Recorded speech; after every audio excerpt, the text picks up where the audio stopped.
consulting group recently found that the value of the world's green economy is expected to reach $9 trillion by 2030, with opportunities for New Zealand in ecotourism, sustainable construction, low-carbon energy systems, sustainable food production, and greener consumer products. We are a nation of innovators. The government's focus is on making it easier for people with big ideas, like the startups in the room today, to take advantage of the opportunities presented by the need to address climate change while supporting economic growth and resilience. Businesses have a crucial role to play in helping New Zealand meet our targets, and particularly businesses that are developing technology solutions to some of the biggest climate challenges. New Zealand needs to get emissions-reducing technology into the hands of farmers as soon as we can. We also need to unlock renewable energy sources to ensure we have secure, affordable and abundant supply of clean energy to fuel our economy. The next 5 years is critical for laying the foundation for the infrastructure New Zealand will need in the coming decades. Our climate technology sector plays an important role in ensuring New Zealand thrives in a competitive, low-emissions global economy, building prosperity for New Zealanders. The solutions being presented today could have the potential to attract overseas investment in our climate technology sector, or be scaled in a global context. The innovators in this room could not only help New Zealand, but also help other countries grappling with similar challenges. They could join the New Zealand businesses already leading this change with products that make commercial sense and help to contribute to our climate goals. The private sector's role in our climate response, both in reducing emissions and building our resilience to the impacts of climate change, should not be understated. My focus is on working together to unlock those opportunities. Thank you, and I wish you all a good and valuable summit. Thank you, Minister.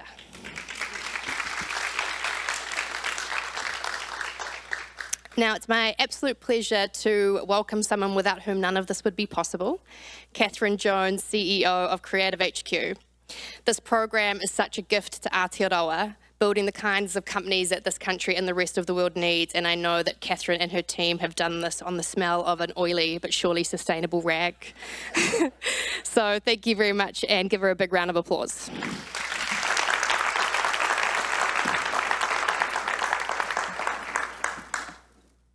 Hello, this is on. There's so many microphones, I actually don't know if this is good for the environment or not, but good, I found one that works. Good afternoon, everybody. E te iwi, e te rahi, e ako rā rangatira mā to all of you here today. I am Catherine Jones, CEO of Creative HQ, and it's my great pleasure to welcome you to the 2025 Aurora Climate Lab Summit. Nate, particularly to you, you keep bringing the jokes, I'll keep paying the bills, okay? We love the banter here, no mai, haere mai. Let me begin by acknowledging Te Atiawa, Taranaki Whānui and Ngāti Toa Rangatira.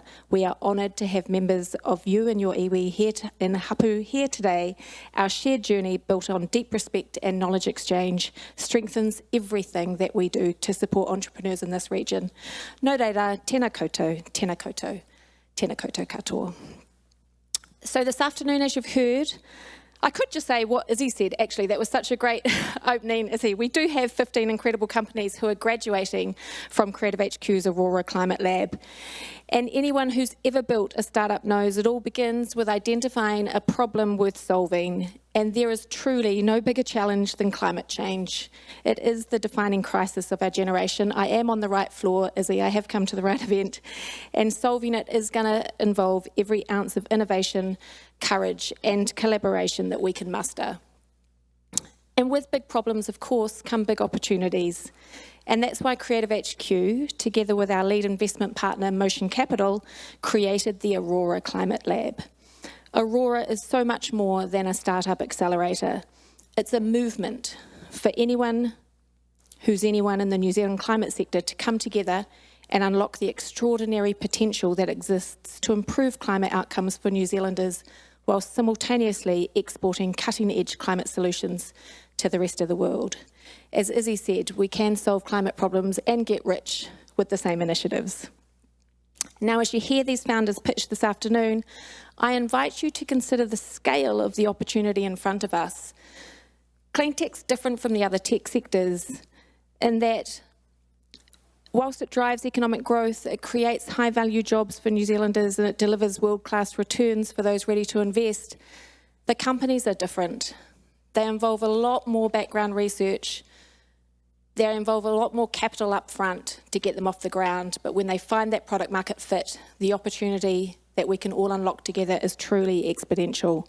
The global clean tech sector is booming. It is worth nearly US $1 trillion last year. Aligns with your figures, Izzy? Yep. And it's expected to reach 2.5 trillion US by 2033.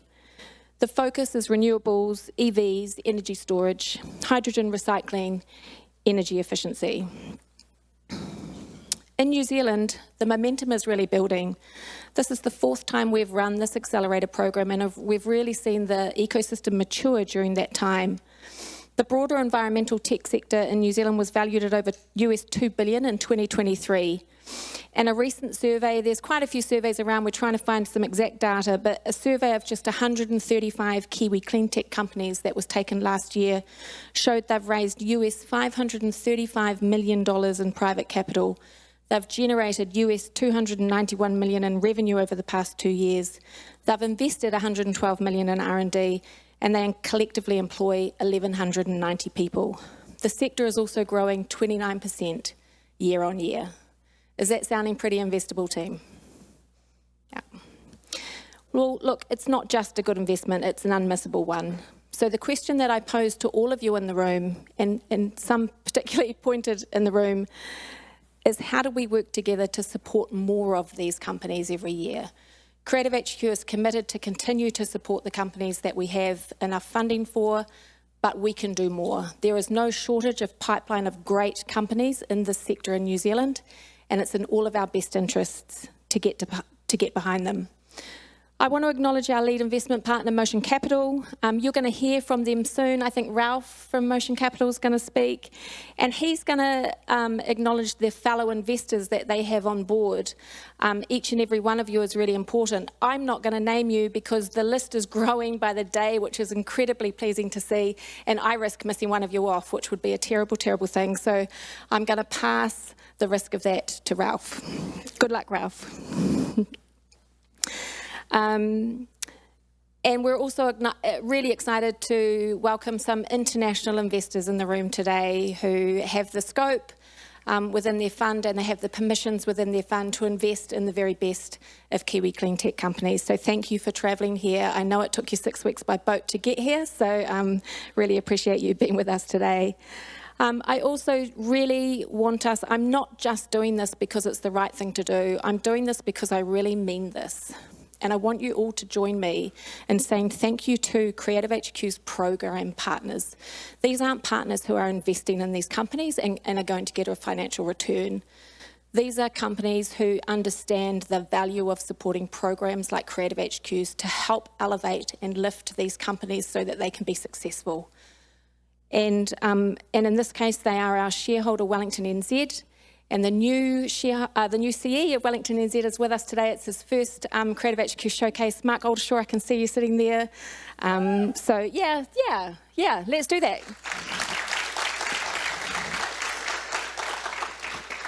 We've also got the unstoppable Jenny Duche from Callaghan Innovation, and I'd really like us to put our hands together for Callaghan Innovation, please.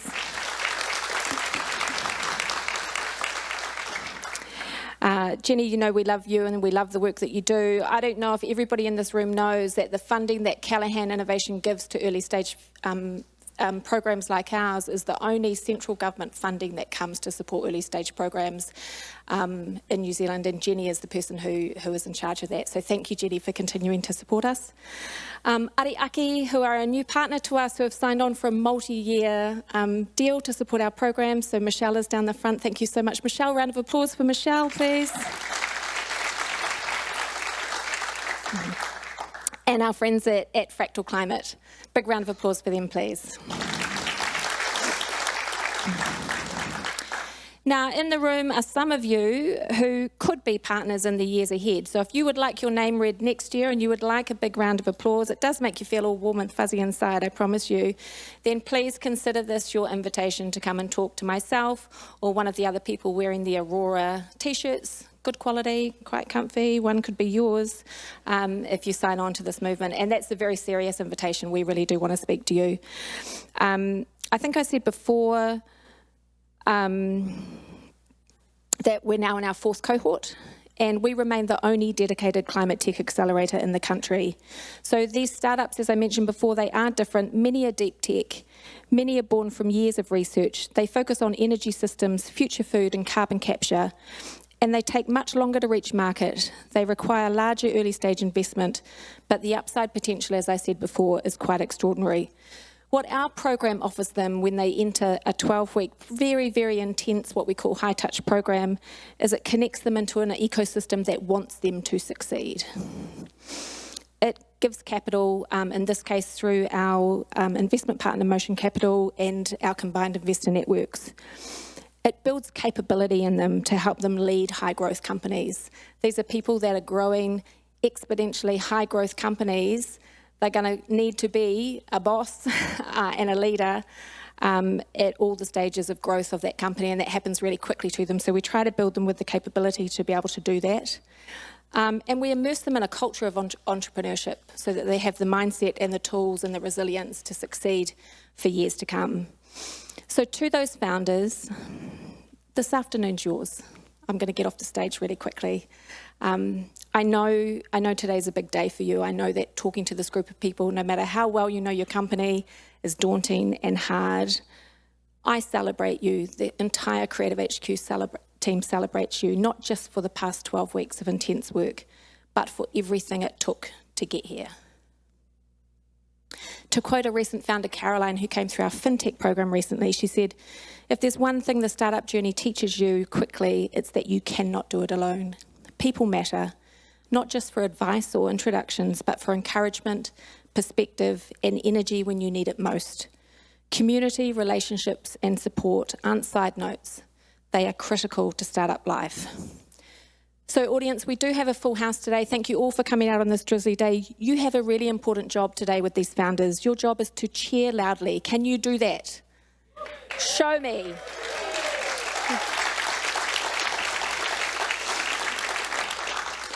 Your job is to share the stories of these founders. I know that for those of you hearing their stories for the first time, you are going to be as impressed as I was, and you are going to instantly want to post that on your social media. We encourage you to do that.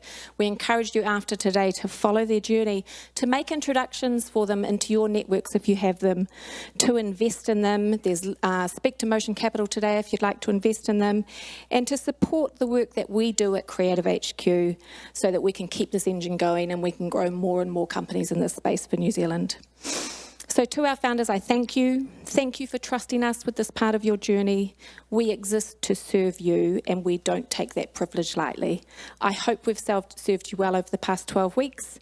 We know that the startup journey is not glamorous. It demands everything. You are exhausted, you are stretched, and you're often unseen in your struggle, but you show up. You have showed up for us every single day, and not because the path is easy, but because your purpose is bigger than you. What's good for you is good for us all, so know as you take the stage that every single person in this room wants you to succeed. Now, I've been told that it's become a little bit of a trademark of me to thank the Creative HQ team at the end of every speech, and I am unapologetic about that, because we are a lean crew of just 16 FTEs. And whilst it appears to the outside world that we are alchemists at creating impact, our own batteries do run low sometimes. This week, we've been delighted to support our friends from the Ministry of Awesome with the Electrify conference in Wellington over the past 2 days. We've also run daily events, breakfasts, lunch and dinners on top of our BAU, and all of that was just a warm-up this week to this very important event today, the pinnacle of our week. But it is taxing and it is tiring, and so I'm unapologetic at thanking the Creative HQ team. Special thanks, Holly Beals, where are you? Holly Beals, stand up. Woo!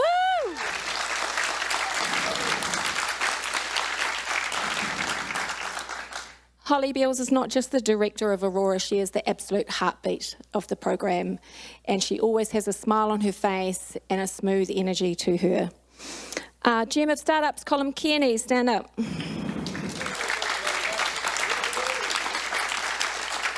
And he is supported by our dynamo marketing duo of Chloe. Where are you, Miss Chloe? I know you're going to hate standing up, but I really want you to. Oh, yeah. That old joke. And her sidekick, JJ, is away on a well-deserved break this week. I'd also like our coaching team for this program to stand up, please. Brett Holland. Where are you, boss? There he is, already standing as well. Johnny Haddon. Where's Johnny Haddon? Down the back, hiding down the back, Johnny. Pip Wheaton. Where are you? Sandy Isaac.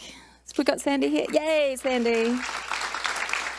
And Warren Sue. Hand up in the air. Okay, so to all of the Creative HQ team, welcome the weekend. Enjoy the weekend. I'm going to see you all on Monday when we're ready to go again. I also want to thank the 35 volunteer mentors. I've been told I'm not allowed to name you. The team don't trust me to not miss one of you out, but I know who you are. I pledge to make a LinkedIn post naming each and every single one of you, because you work on volunteer hours and you give generously your wisdom, which underpins this program. So to all of our 35 mentors, please give a big round of applause.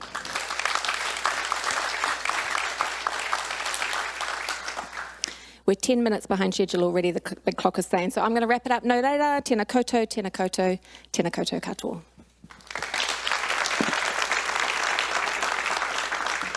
Thanks, Catherine. And I know it's my job to keep us to time, but like Nate, she writes the checks for me, so I wasn't going to interrupt her just yet. But I want to welcome our first panel to the stage, Dr. Shalini Divya, Christina Houlihan, Tice Robinson, and Jonathan Ring. Come and join me.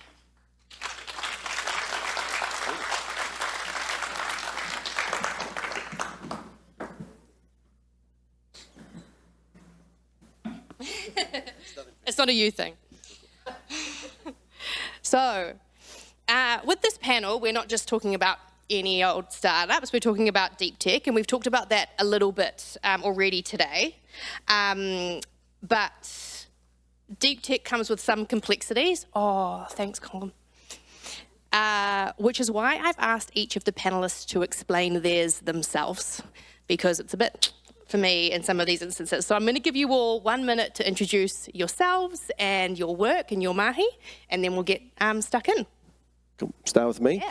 G'day everyone, I'm Tice Robinson. I'm the co-founder and CEO of Hotline Labs, and all you've got to remember is we put the green back in greenhouses. Greenhouses grow hundreds of billions of dollars worth of crops every year, and about a third of the cost of growing a crop is natural gas. Natural gas is prevalent in this industry. They use it to heat greenhouses, and they pump the chimney through the greenhouse because it gives CO2 to the plants to make them grow 20% faster. Natural gas, I don't know if you've heard, is not cool anymore, right? We agree with that. But actually more than that, it's becoming really expensive and becoming a geopolitical toy. So very hard to have a long-term business that relies on natural gas now. So that's where we come in. There is a solution to this, that's us. We have figured out to do this really smart thing in between using a cheap source of biomass, so forestry waste. So we turn $1 worth of forestry waste into, and you've never seen one of these before, $10 worth of these. So that we've figured out the bit in the middle that makes that profitable. It's not just a great idea. Over the last 6 years, we've scaled it, and we've got our first demonstration site running in Taupō here in New Zealand. And you can now eat tomatoes grown with renewable heat and CO2 right now. So that's our journey. Very cool. Thank you. Hey everyone, my name is Jono. I'm the CEO and co-founder of Zincovery. At Zincovery, we're focused on decarbonising and onshoring critical metal production. So we've developed a unique technology that allows us to produce metals like zinc and nickel with up to 95% fewer emissions and at half the cost. We've been going for about 5 years now as a business. We've scaled up from laboratory scale, and now we're building fairly significant demonstration plants here in New Zealand. Onwards from that, looking to build out commercial facilities in North America and take the technology global.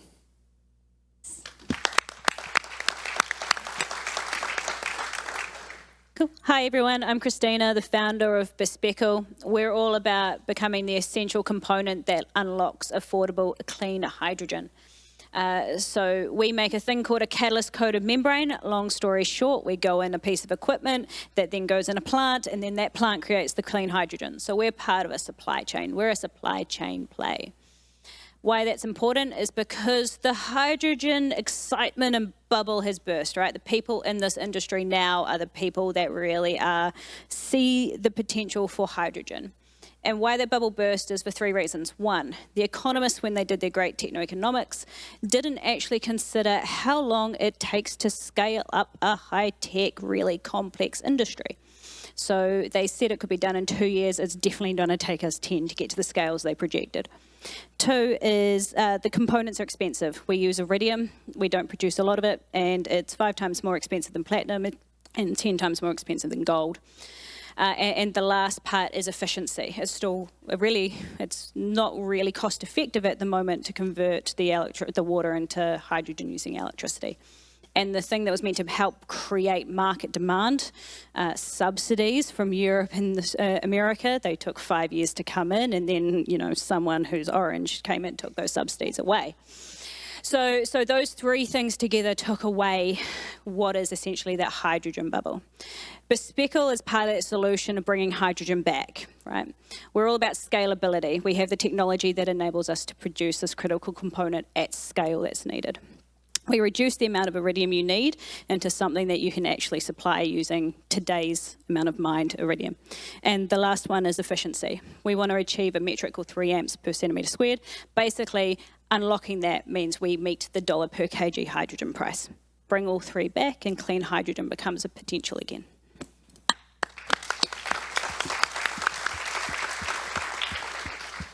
Hi everyone, I'm Dr. Shalini. I'm the CEO and founder of Tasman. We build rechargeable aluminium-ion batteries. They don't catch fire and they're much more affordable. We're only targeting industries that need affordable batteries, so we are staying away from the EV sector. The Teslas and Nissans, they don't need us. Lithium-ion is doing a fabulous job. We are only looking into countries that need affordable battery technologies at a price of $35 per kilowatt hour. Today, lithium-ion batteries are around 100 or 110. Our IP, which was a part of my PhD work, is a commodity material, which leads to the cheaper ultimate product cost. And it's all sustainable. We are staying away from supply chain issues, toxicity, flammability, and so on and so forth. But the product that we are building, it needs validation. You have seen batteries. Everyone works and uses batteries every day. So because there is so much knowledge, we have to prove the technology that we have got at every step of the way. Pre-seed stage, seed stage, your validations become critical. And that is how, because this industry is super crowded, it is important for startups like Tasman to explore the international market and make sure that we bring all the knowledge, all the skill set back to the company and also expand, around the world. Not just India or Australia, but US, Europe, and so on and so forth.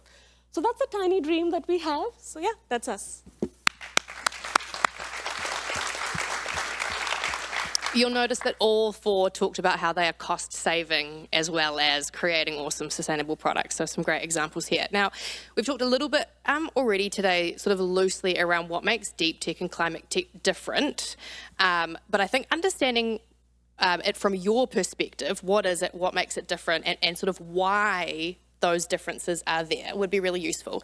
We're going to start down the other end and work backwards. So for you, Shalini, what does deep tech mean and sort of what makes it different to some of the other techs?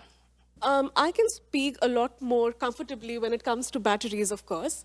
When it comes to the product for batteries, as I said, you all need proof as to how good a Tasman Iron product is going to be compared to the others that already exist in the market.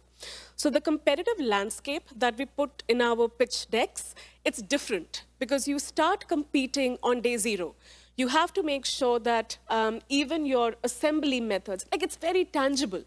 All of these processes have to be competitive. You cannot afford state-of-the-art infrastructure because that needs a lot of money. So every step of the way, the deep tech that we have been working on, there's a lot of third-party validation that's expected of us, which I do not see for a lot of other companies. So that's how we see it differently. What about for you, Christina? I might focus specifically on capital investment and let these guys talk about some of the other parts. One thing is, if you compare us to SaaS, we're a lot more capital intensive, right? So a seed raise for a SaaS business, you could probably do 50,000, maybe 200,000 would be a big one. Our pre-seed seed raise was 2.8 million, right? And a lot of that went into building electrolyzer testing stations and capital equipment and piloting, right? We need a lot of capital to bring what we're bringing to market. It also then means, from the other side of the investment perspective, is it's a longer time period to when we even get first customer versus when we then get exit returns from an investment portfolio. So a SaaS business, you could go raise money and you've already got your MVP up, it's already there, you've already got initial customers going when we're getting that seed round. If you're not a seed round deep tech company if you've got a customer, right? So it may be 5 years until, as a deep tech company, you get your first customer and your first revenues, right? Or that may not even be revenues, that just may be a letter of intent for you to supply that company. And then when you exit, I think LanzaTech took 20 years to go from start to exit. So your time frames for your investment returns are really different. Your capital strategies are different.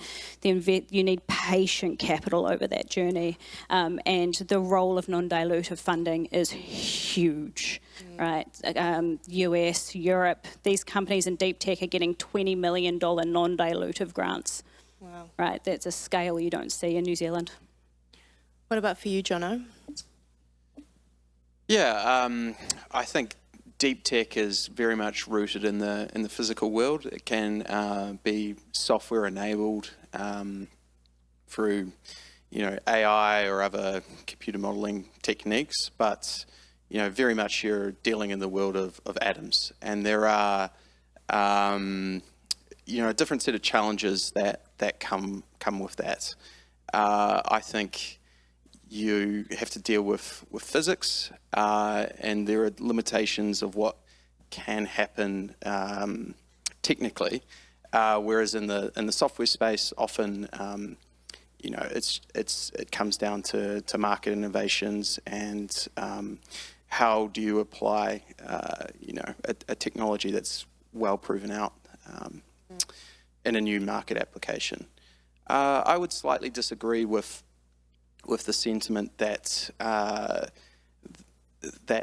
software businesses are cheap to get to market and don't have long times to become profitable. I mean, if you look at like Uber, I think they raised over $60 billion before they became profitable. Often these businesses take huge amounts of capital to get to a scale where they can start to begin turning a profit. But it is definitely a different game, and I think it takes more time to get those proof points of revenue. I would definitely agree on that. It's so interesting. One of the first things that came to mind when you were talking about some of those physical elements is that, the health and safety requirements of a SaaS must be wildly different to the health and safety requirements of some deep tech. Yeah, they can't blow up a building. Yeah, or they shouldn't at the very least. What about for you, Tice? Yeah, look, I think people have said it before, and everyone kind of understands the front end, the extra costs and everything's 10x or 100x what you're used to. That's kind of a known kind of quantity of deep tech, and people don't, I guess, often consider the other side, which is with that kind of rare capability and intellectual property you create and the really gnarly problems you solve, you build a deep moat. and you make it harder for other people to follow you, and you create something of value that's good for acquirers, for customers, and so I think there's that deep moat that comes out of the deep tech side, and you have to have the deep patience and the deep pockets to kind of keep on going with that. And you often, if you play it right, you can get deep stickiness. So you can become really a key part of your partner or customer's success as well. So there is some balance there. If you're in for the long haul and you can do it right, you can get those massive returns that will sustain as well. Thanks for ending us on a high, because I think some of those first ones were some of the challenges of deep tech, but there are some massive opportunities and differences in that space too. We've covered off a couple of the sort of things that we want people to know about deep tech. But I think there's also some major myths that we want to bust, or some things that we wish investors or policymakers or people knew about deep tech. So what are some of those myths or things that we wish, more people knew about the work and the space? And we'll start back down that end again. Christina, why don't you kick us off? I kind of struggled to figure out how I wanted to answer this question. And these guys are laughing because one of our things we talked about doing this is a key message was hope. And I think being a deep tech company in New Zealand, I don't actually feel hopeful about New Zealand. And so it was really kind of like, how do you answer this question with this mandate and this mission? And because I look at Australia, and for New Zealand, our R&D tax incentive, we get 12.5% back on our R&D tax spend. Australia, you get 47% back on your tax spend, right? We have no non-dilutive funding available for Bespectacle in New Zealand. There's none that exists. I can't get it. Australia has $1.5 billion available for pre-commercialisation companies with a focus in energy. Right, their Future Made in Australia mission. Huge amount of non-dilutive capital in Australia, and the rest of the world is available for us. The government just took $200 million of science funding out of our science ecosystem. That is where I need to get my talent from. And they just put a barrier into the talent pipeline, of which electrochemists, we have 2 professors in the country. Both of them work part-time for startups, and they're both now trying to find new sources to fund their PhDs so I can employ them, right? And then at the same time, I'm hearing rumours that Invest in Z, the investment managers who help me access international funds and international capital and raise money offshore, is now restricting down their support to only companies who are generating export revenues or infrastructure plays. So I'm losing that last part of support out of New Zealand ecosystem. So for me, it's hard to be hopeful because it seems like there's a lack of vision for how we actually achieve that productivity increase through commercialisation and science and innovation for businesses at our stage. But I also want to bring a vision back in here, right? Because I think there is something we can have, is where can we as New Zealand be successful? And we do excel at pilot and demonstration stage, at getting these ideas and these concepts and testing them and piloting and improving them out, and all 4 of us on stage are in this process. So how do we as a country form a vision and a strategy and that support and that network and what we need to accelerate businesses like us and actually do it so we can get offshore, get that capital, be these export generating businesses, go raise that money, create that talent, and bring that back into the plans that we have as a society. So yeah, I think we need to really accelerate that. Thank you. Charlene, I know there's a lot in there that you can relate to too in the international spaces and in the talent space. Do you want to share some of those thoughts too? Electrochemistry is something that both of us share. And for us, I think recruiting that first scientist took us a year. You do not want to write the same thing in your shareholders update for like 2 quarters straight.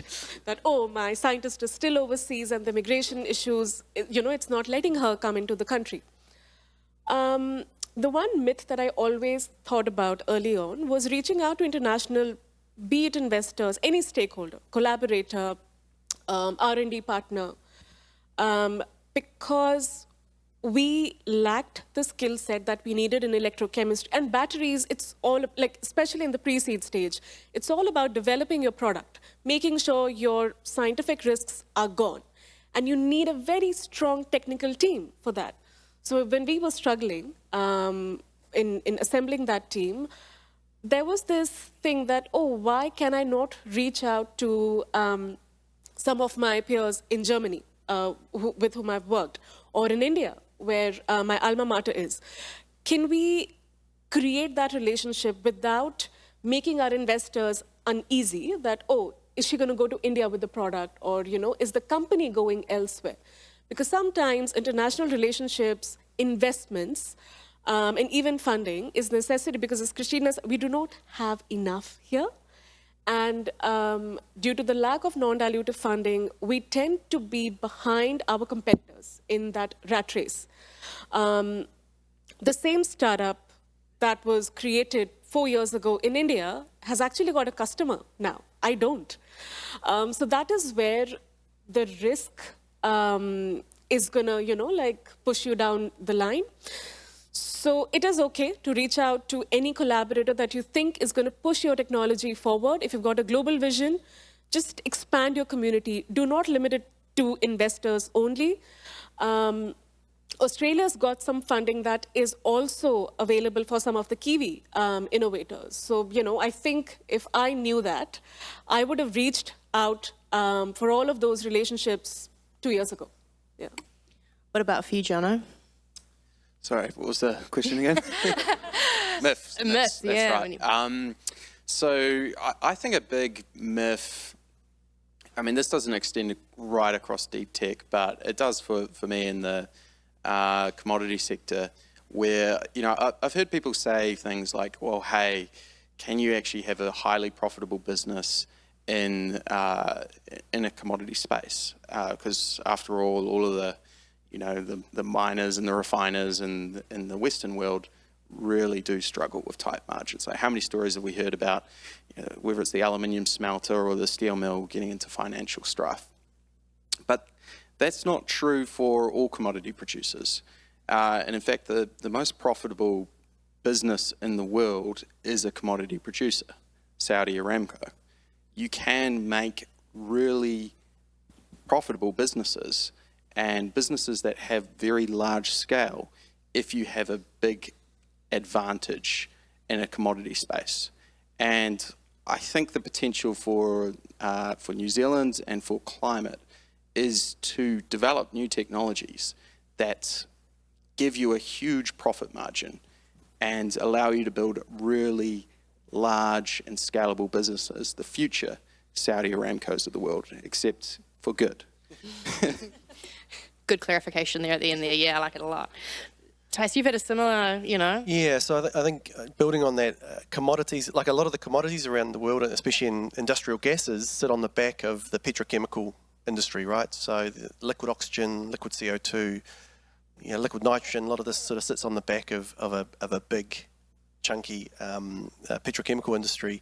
And so as that petrochemical industry inevitably declines through taxation and price volatility and everything like that, there's a whole lot of industrial commodities associated with that are also going to struggle, which presents an opportunity for people like us to not just offer a renewable solution, but something that's less subject to geopolitics. So because there's some sovereignty, as I say to people, wood grows on trees, and that's great because wood grows on trees everywhere, and so you can democratize this, and you can do it at a better price, and you can. This is an opportunity, I think, is the point there. The second point I just wanted to say is around the other myth building on the challenge of people, because we didn't explicitly say it, but deep tech is as good as the people that you've got and the brains you've got in the room. And certainly an observation or a myth or an assumption we had, which is these people are really, you know, the world experts are really hard to get hold of. They're going to be too expensive. We can't justify an FTE, and let's kind of pull ourselves up by our shoelaces and train the grads to do that. And we've had amazing success at that. But more of a reflection, more so than a myth, is What we're finding now is people who will work for shares and love it and are enthused by our vision and will work remotely from Italy or from Germany or from Tauranga and other exotic destinations, and are really on board. And I think the challenge for everyone here who's thinking about building out their FTEs is to really lean into that excitement and kind of don't accept that these people are unattainable, if at all possible. So we've talked quite a bit about the business side of things and the technical side of things and the tech side of things, and I want to end on a sort of more personal human note. And if you could tap your younger self on the shoulder and tell them something, what's something you wish you'd learnt sooner on this journey? What do you wish you could go back and tell that younger version of yourself, or that you could tell some of the young founders in the room to maybe save them some lessons or some pain along the journey? Who wants to start? I can start off. I would say to myself to trust my instincts more, to really, tap into that feeling when you just know if something's right or wrong. When you're starting off, you just take advice from everyone, and eventually you start to distinguish between what's good advice and what's bad advice. But you'll find people that are good advisors, and they're not right all of the time. And as you develop as a leader in the business, you'll start to get a feeling that's better than people that are just part-time observing what you're doing. So trust your gut. That is great advice. What about for you, Shalini? 500% agree. Because 2 years ago, I was starting on the market validation work, and there was so much knowledge coming in that I could see charting a very different business plan for the company. But yeah, we got there, but time and money was spent. So apart from trusting your instinct, when you take risks, expand your community, your advisors, your mentors, talk about it as much as you can. Because it's all about making sure you're comfortable with that risk. You alone do not matter anymore because you have a team behind you when you are a founder or a CEO. So make sure everyone understands your vision. Everyone is aware of what's at risk, because sometimes what I did was I protected my technical team from certain commercial risks that I could see. So let's not do that. Yeah. I guess age plays a very important role, but yeah, to each its own. So these are some of the lessons I learned. Christina? Tice touched on this, it's people, right? If I could go back 2 years and just realize how important the people in my startup were going to be. And I used to hear people stand up here and sit in places I was and say it's people. And in hindsight, I never really understood what they were looking for in a person. So I think my advice is what I've learned on who I'm looking for. So when I'm in an interview, these are things I'm looking for. I'm not looking for the best technical person in the world. I will hire someone with emotional intelligence who is technically capable rather than hiring the best expert in the world who is a really difficult person to work with. That person will cause you more problems than hiring someone who's not quite as good technically, but is really good at being in a team. Teamwork is vital, right? If you play Dungeons and Dragons, think about that teamwork strategy, and everyone has their role and they come together and they will beat that monster, right? Getting a startup up to rounding customer is monster. And the other piece is I now look for whether they understand what it means to be in a startup. My key question is, can you explain to me what it takes to succeed in a startup? And I'm looking for them to say things like grit and hustle and being okay with failure or things going wrong, and that they're willing to work the extra hours and the weekends, because if you're not finding those people and they're like a true blue Kiwi and they want to knock off at 4 and not work on weekends, you're going to struggle culturally. So you really want to find those people that are going to be as passionate, as driven, and good people to work with, because you will go so much faster. And 80% of your life is going to be managing these people. It's not going to be about the customers. It's not going to be about the technology. It's about making sure your team is good and running and their problems are sorted. So find the good people, even if they're really expensive. I love that so much. It's much easier to teach technical skills than teach someone not to be a dick. What about for you? How do I follow that? Yeah, that's an epic one. Look, it infuriates everyone at Hotline Labs when I talk about this, which is let's not talk about mistakes and cock-ups and things we should have done differently. I mean, we should definitely reflect and review and have a post-project debrief, but very much shift to what do we do differently next time? How do we lock this up as a great case study to have it a talk in future? Like, how do we get some value out of this now and in future? And in that is, it's really easy to kind of look back and go, oh my God, how did we do that? And what were we thinking? And why did we overpromise in that thing? And you cannot change those things, and you're going to make endless amounts of those mistakes, and it's easy to dwell on them and get caught up in that. So the key thing is just to turn them around into lessons of positivity and actually go, cool, this is what we're going to do differently. And we'll make many, many more mistakes, but don't second guess those things. Awesome. That clock up there is wrong, and I'm going to go back to my strict timekeeping self. So that's all we've got time for today, folks. Give a big round of applause to our panelists. We are going to take a quick break now, 10 minutes. Get up, get some kai and some coffee down the back. I want to see some energy. Don't make me do something awful like star jumps when you get back. So you've got 10 minutes, and I will summon you back when it's time. Thank you.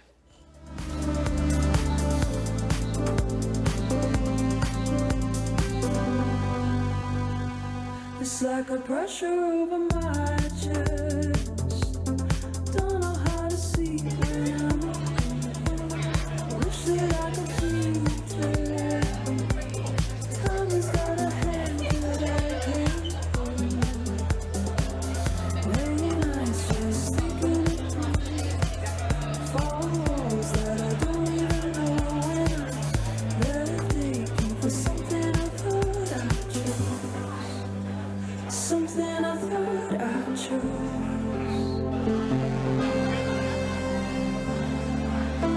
Something I thought I chose.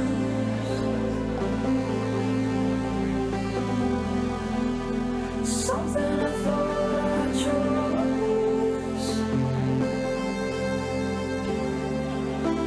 Something I thought I chose. Turns out I let you go. I've been chasing my own course.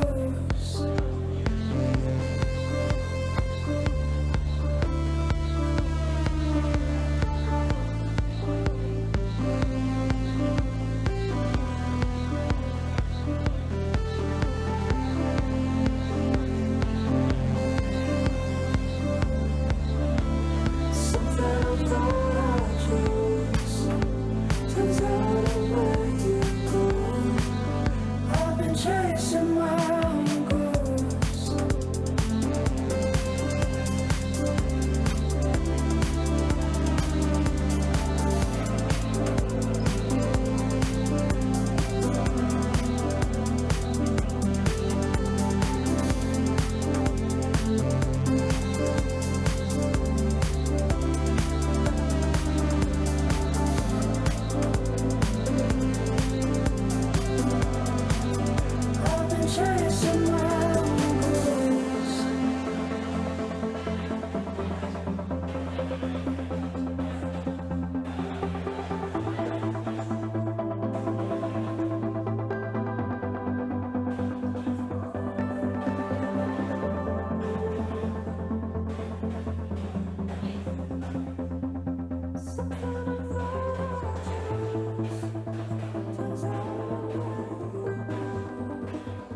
Okay, I'm going to start summoning you all back. And hopefully it doesn't take quite as long as the first time. Not loud enough. What about now? Is there a compounding effect of using multiple microphones? But maybe not. Not sure. Crank me right up for like 5 seconds and see whether that helps. Yeah, there we go. All right, team, back to your seats, please. You're doing great.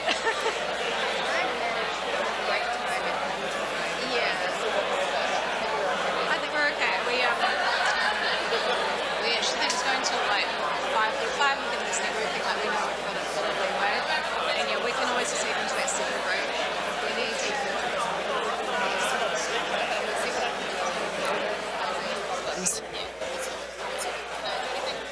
Maybe assisting in summoning people back would be great.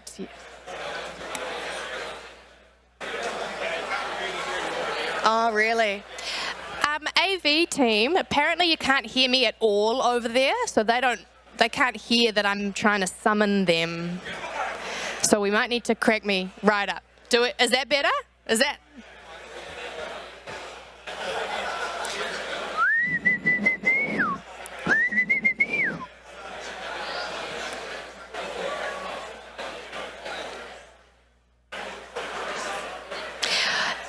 If we don't all get back in our seats soon, I am going to make you all do star jumps. Yeah, Chris, get it. Last one sitting down is going to do burpees.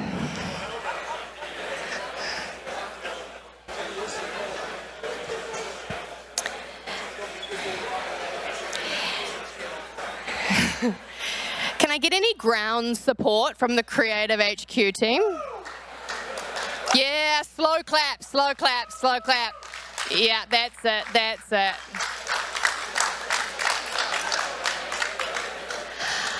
I'm going to start naming individuals, Oliver Bruce.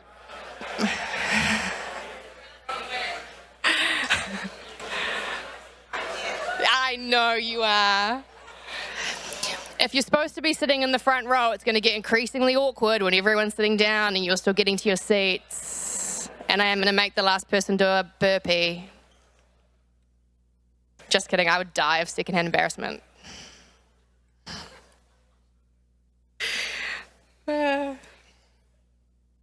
Awesome.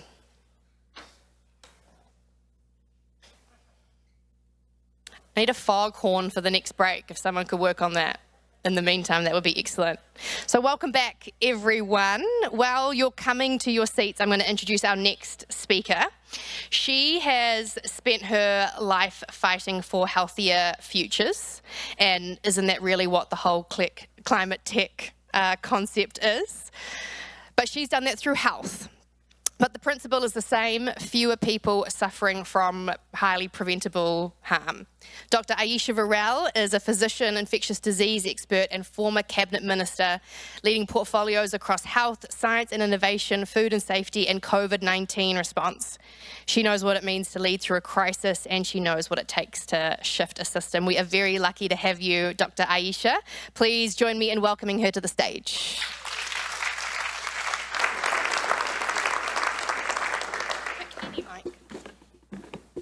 Tēnā koutou katoa. Ngā mihi nui kia koutou. It's a pleasure to be here with you today. Catherine, thank you so much for the invitation. I have already learnt so much from the participants at this great summit. I want to take a moment to acknowledge the passing of my colleague, Takutai Tash Kent. It is so sad to wake this morning to the news of a fellow Member of Parliament's death, and I'm sure, like me, your thoughts are with her friends and family. I won't spend my time convincing you of the importance of the climate crisis and the challenge that poses to our economy.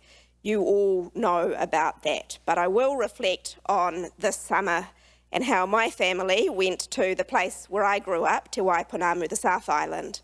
I took my daughter to a special place that I had been before 20 years prior. I went to Franz Josef Glacier, and we walked to the lookout, and I had the story I wanted to tell about how I went hiking on the glacier, and I think I got almost towards hypothermia, and this was going to be a story of how gritty her now middle-aged mother was, but no, sadly there was no glacier to see. We stood at the lookout, saw the debris, heard the helicopters buzzing overhead, but the Great Glacier is now 3 kilometres from where it once, where the moraine is now. And that, for me, underscored the importance of the challenge that you're all working on making our climate transition for our economy and our society. So I want my daughter to have hope of growing up in a country where the things that are great about New Zealand remain important to us and are available to our people. And so, Christina, when you spoke about the importance of hope for New Zealand, I thought your concerns aligned well with mine. I have, as you know, followed your company since you invited me to one of your first events, and so to hear you point out the challenges and support for commercialisation, the challenges now facing Invest New Zealand, the funding cuts to the science system overall, your concern about the workforce and the ability for early career scientists to find their way in our science system, they were all things that I recognise are deeply important. So you give me hope, Christina, and all the fellow founders who are here today, that we can have a better future, and I hope the fact that an opposition politician has turned up and noted all those concerns down for Labour Party policy development gives you a little hope as well that there can be a government that has innovators' backs. I won't get too political because one of the previous panel members, Tice from Hotline Labs, was nursing a tomato as he spoke, and that makes politicians quite anxious that if they get too political there could be some high velocity feedback coming your way. But I do want to make the point that I don't believe the current government's rhetoric matches with the reality of their support for climate change. Let's go back to some of the things that we did in the past government. We had a clean car discount, we had financial support to help industry decarbonise, we offered energy security to schools and hospitals, we stopped new oil and gas exploration, and we made it law to reach a net zero economy. We see many of those changes being rolled back, including the Climate Emergency Response Fund, and not to mention the cuts in science and innovation funding. Now we want to, and I note that there are investors in the room, the Labour Party wants to support bipartisan approaches to energy security, but we draw the line at fossil fuels. We agree with the science that they should be in one place, in the ground. Decarbonising industries is essential for well-paying jobs and the best value for our country, and it also protects our reputation as a clean, green, forward-thinking country, and it helps us stand out from the rest of the world. I want to be explicit about some of the politics of climate change around the world. How is it that we see some politicians achieve electoral success while denying that climate change is real? It is because of fear. It is about fear of people losing their jobs. So that's why I'm so eager to be here with you, because the solutions that you are working on are essential to that low emission, high wage economy. And it is through your success and also being able to show the public about your success that we build the social licence and political consensus that climate change that we need in order to be braver on the climate in terms of reaching our climate emissions. So, as the Labour Party, we have always championed the creation of secure, well-paid jobs with excellent working conditions and fostering social partnerships and the promotion of social progress. This fits into our bigger vision of what matters to New Zealanders: jobs, health and homes.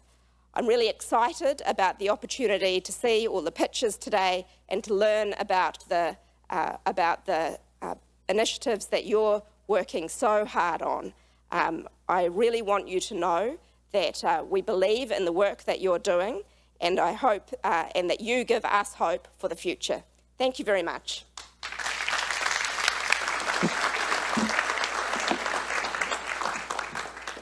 Thank you.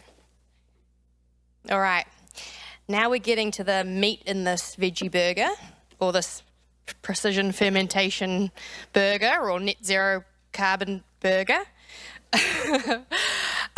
First round of pitches. Now, for the audience in the room, you have the easiest job. You just have to sit back and listen. The founders have done all the hard work, and it has been a lot of hard work. And if you've never pitched to anyone before, you might not know how scary it can be, not just from a public speaking perspective in a large audience, but those 3 minutes go so fast, and that fear of missing something can be extreme. So they've done a lot of hard work. You've got no work to do other than to listen and be engaged. Now, there might be moments where you don't understand something. That's okay. They are smarter than you. There might be science on the screen that you don't understand, but that is not an excuse for you to look at your phone or check your Slack or read your emails. This is really important stuff for them. This is an important 3 minutes. So I want you all to be really focused and no one on their phones. There's also a QR code on the back of your run sheet thing, I think. This is your gateway to connect with these teams, back them, fund them, get in early. You do not want to be the schmuck that missed out on the next biggest thing. So get your phones ready, get that QR code, and let's get this started. First up, I hope, if my run sheet is correct, Barry Lynch from VQuest. Nice.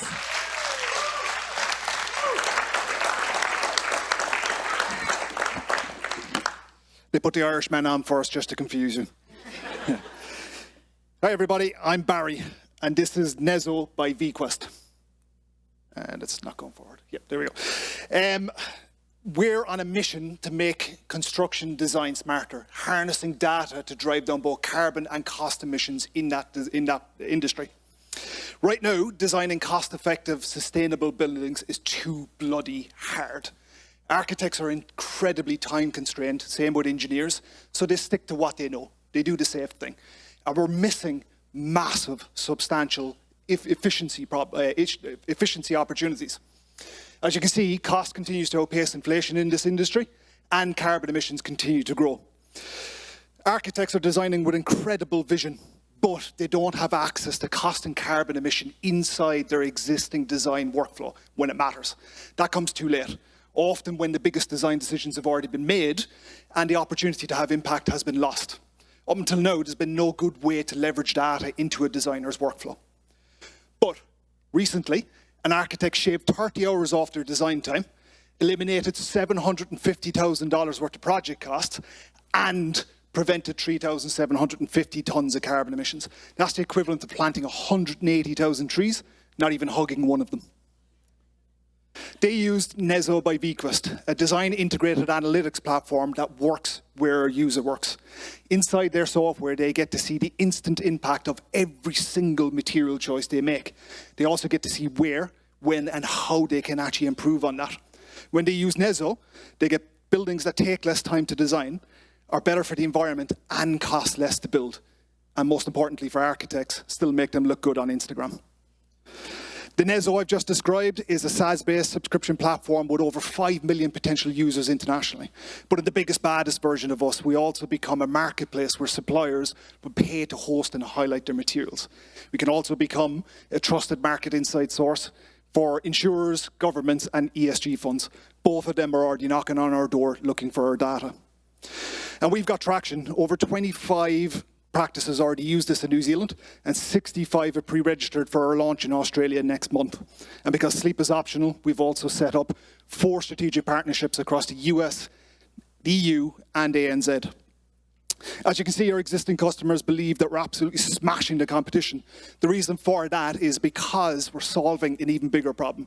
We're creating an ROI for the user not their customers, but for them, by saving them time and making them more competitive by getting better financial opportunities for their customers.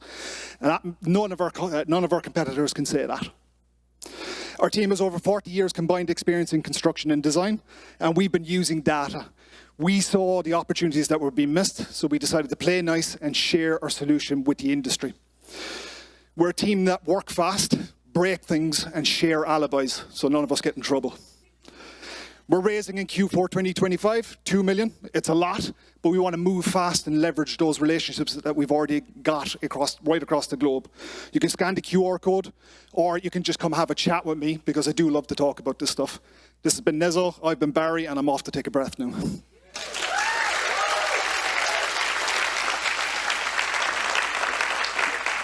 Very impressive. And I could listen to that accent, read the encyclopedia. Next up, we have Stephanie Smith-O'Callaghan from Hikatron.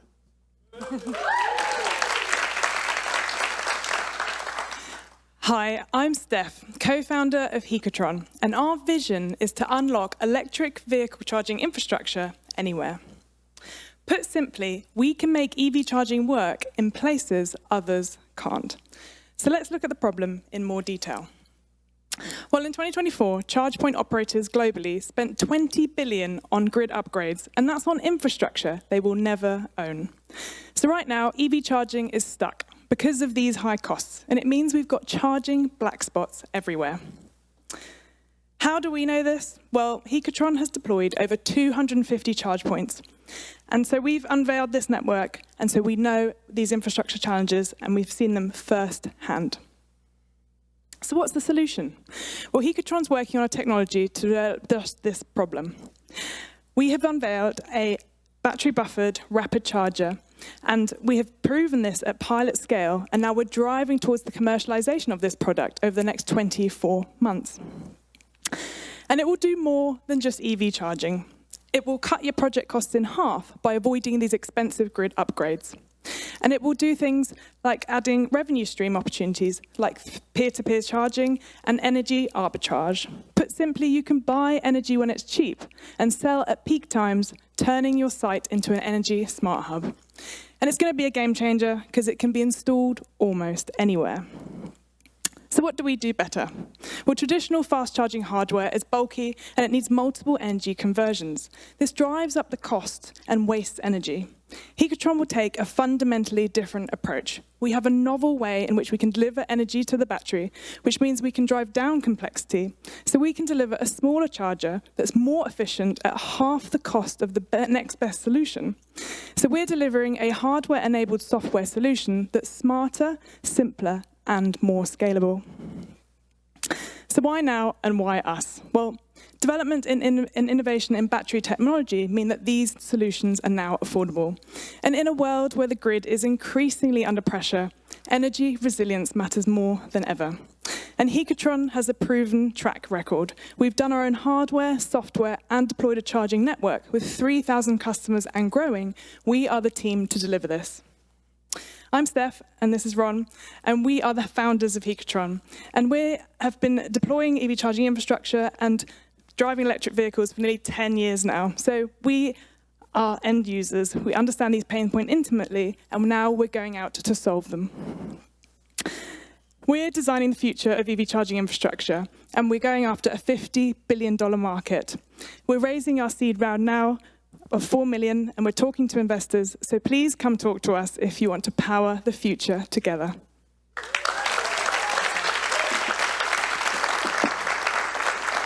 As a Leaf driver with range anxiety, that was very sexy, Steph. Next up, Land AI with Remy Lesieur. Woo! New Zealand economy relies on agriculture, but the sector carries a debt of $61 billion. Because the sector is so heavily leveraged, strong performance and effective risk management are essential to maintaining stability. So climate change isn't just a challenge for farmers, it is a threat to our entire economy. For instance, drought events can lead to a four-fold increase in default rates for dairy farms and a $9 billion loss. Kia ora, My name is Remy. I'm a co-founder at Land AI. Land AI is a software company that forecasts land potential so that every land use decision drives food security and climate resilience. Banks play a major role in agriculture. They have to assess loans, they have to disclose their climate risk exposure, and they have to support their agri clients. Within each of New Zealand's major banks, it is more than 100 staff that are allocated to these tasks. And our recent conversations with agri-lenders revealed the problem, as banks simply do not have the tool to assess climate risk. Decisions are still being made using data that fails to recognize local conditions, future climate, and crop-specific requirements. So the result is banks don't have all the data they need. And this is where Land AI steps in. With our novel climate intelligence platform, we deliver property-level risk assessments that are crop-specific and that acknowledge both current and future climate. So with our data, banks can save time on loan assessment, cut their compliance costs, and better support the climate adaptation of their clients. So everyone can benefit from an increased resilience and a reduced default rate. And this is our platform. It enables risk to be aggregated across regions and crop types so that bankers can better comprehend their exposure. Science has advanced, but decision-making tools haven't. Land AI is a missing link. We see a SaaS model, with banks paying a subscription to monitor their lending portfolios. Over time, we will expand to new markets, including food manufacturers and farmers. Between Dr. Seth Lawrenson and myself, we've got a very strong background in agri-science, data science, and sustainability. We are ready to start a pilot study with one New Zealand bank in October, and we invite you to join us to make New Zealand agriculture more resilient as we are raising 100K. We also welcome introduction to leaders in the banking world. Thank you very much.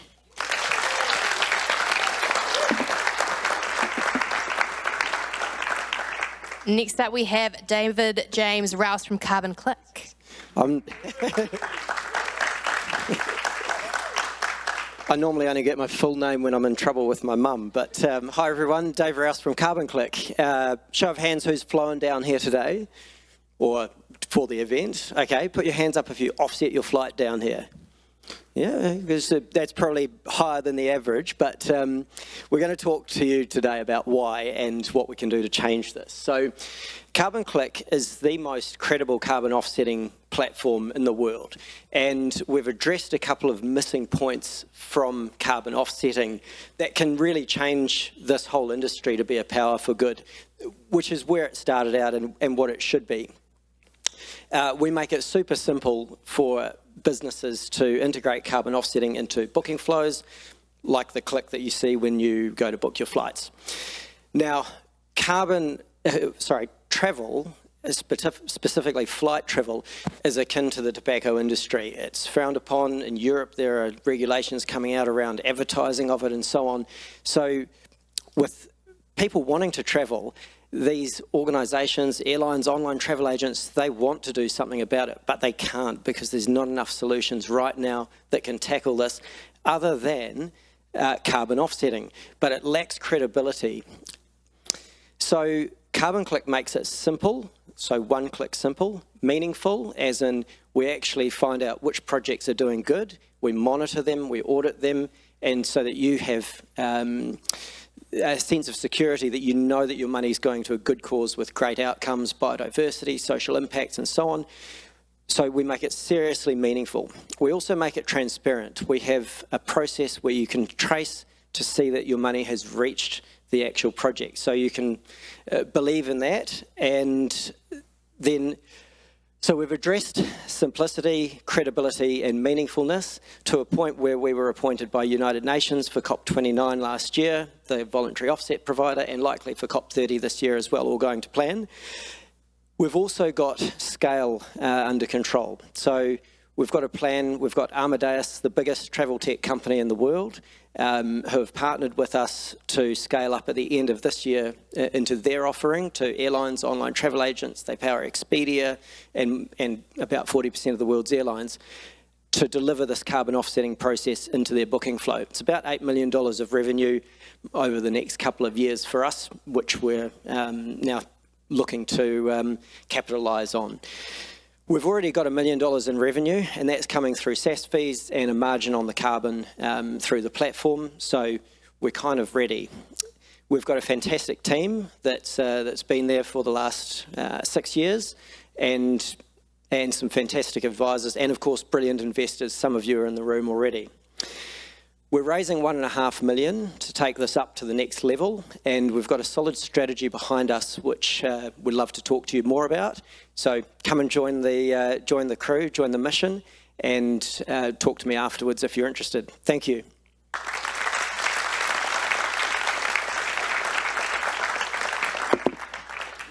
David, you definitely weren't in trouble. In fact, I have been a loyal customer since 2020, and I love what you do, so thank you. Next up, we have Peter Rendell from Rock Extract.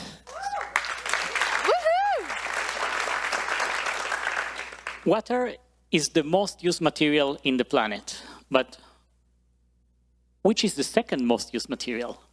That one will be cement. This wonderful material which builds our cities and infrastructures and enable us our modern lifestyle. The cement industry have a massive market size of more than $400 billion US. But the use of cement comes with a heavy environmental price. The method of making cement has not changed in the last 150 years. During that process, carbonate rocks are being heated in an energy-intensive process which is called calcination. During calcination, huge amounts of CO2 are being emitted. As a result, the cement industry is responsible for 8 to 9% of the total global emissions. My name is Peter Rendell. I'm a senior scientist at GNS Science and the founder of Rock Extract. At Rock Extract, we developed a completely new type of cement. This is not an additive or a supplement, but a completely new material.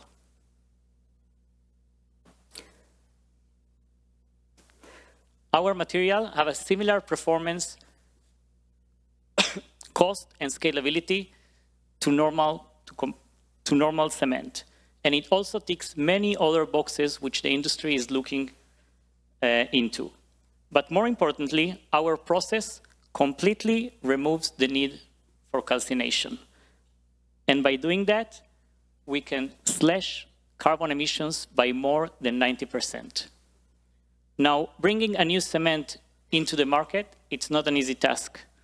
Therefore, we need to partner with the very best partners. I just recently came back from the United States, where I secured a partnership with a top research group in this field. This will enable us access to their unique lab and team capabilities. I'm also happy to announce that we were recently accepted to participate in the Innovandi Challenge. The Innovandi Challenge is the global cement accelerator, in which through it, we will collaborate with the best and biggest manufacturers of cement in the world.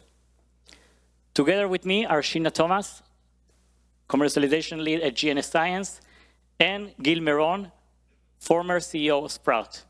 Together, we aim to commercialize our cement into the market.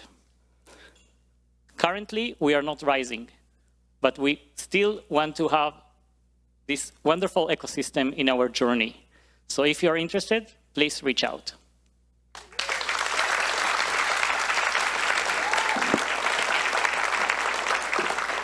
You know they're onto something cool when they've got magic ingredient on one of their slides.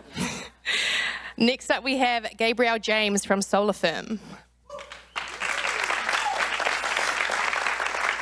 Hi, I'm Gabriel, the founder of Solar Firm. Today I'm going to talk about sugar, our new technology for making sugar, the economic opportunity, and supply chain resilience for food security. Now, we're excited by what we're hearing in the market. For investors, there's huge upside. For energy and power companies, there's new waste to products revenue streams. And for food and beverage manufacturers, There's new resilient supply chains. Now, sugarcane is the largest, most destructive crop on the planet. Almost 2 billion tonnes of it are grown every year, and it's responsible for about 1% of global emissions. The problem is that the global sugar market is volatile, is susceptible to climate change, of which all crops are, and recently in 23-24 season, severe droughts impacted production, and that resulted in a massive price spike. 2% decrease in supply resulted in a 50% increase in price. Our supply chains are sensitive, they're under stress, we need a new and better way to make sugar. Our solution is to convert carbon dioxide into food-grade sugars without farms using a novel bioproduction process. And our breakthrough is a new way to make low-cost sugar by plugging into energy systems and using waste carbon, providing onshore supply, resilience, no farms, no waste, low risk. Now, our technology is a bioproduction system. We've patented an advanced bioreactor that solves the problem of how to get more light into the reactor so that photosynthesis and sugar production can scale. And we're engineering bacteria to use multiple forms of energy and carbon to further lower the cost and increase productivity. Our technology enables continuous production of sugar at scale.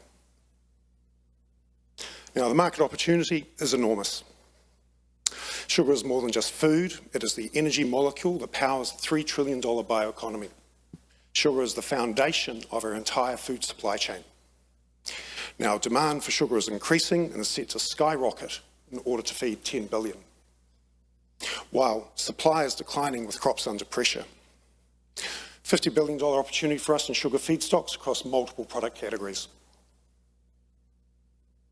Now, we've got global partners for the science, technology and commercialisation. We've just secured a $2 million research contract with partners in Australia to engineer our bacteria and potentially for commercialisation in the energy sector. Now, our business model is we're a process technology company. We provide solutions for the energy sector, and for food and beverage manufacturers, we make our money through the sale of bioreactor hardware, the licensing of bacteria, and royalties from sugar production. Now, we've got a great team of accomplished scientists, technologists and entrepreneurs. We're very lucky to have some expert advisors that are supporting us on this journey. This is our roadmap for the next 18 months. It's aggressive. Now, we're raising capital now to build the bioeconomy of the future. Our vision is bold. We're solving a real-world problem to build a new food production infrastructure that can feed everybody, everywhere. Thank you.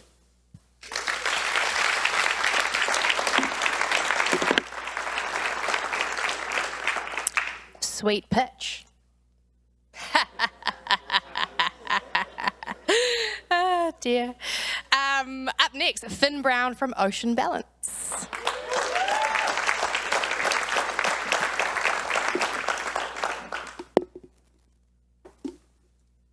This piece of iron can balance Air New Zealand's entire emissions for a flight from Auckland to Wellington. How? Through phytoplankton, which collectively cycle more carbon than all of the world's forests combined. But 1/3 of the world's oceans are low in trace minerals. This deficiency limits phytoplankton growth. So adding trace minerals enables massive amounts of carbon to be fixed by phytoplankton.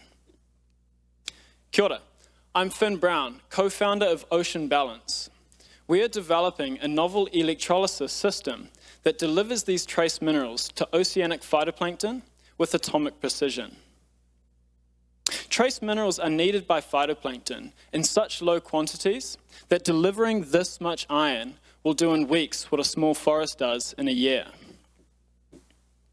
The system will be mounted to buoys anchored off the coast of the South Island and can be scaled up to be deployed around the world. When phytoplankton descend to the sea floor, the carbon they've absorbed is stored for thousands of years. There is no net zero without carbon removal, and we can produce the most durable, low-cost carbon solution on the market. Our cost modelling puts us below $20 per tonne of CO2 removal.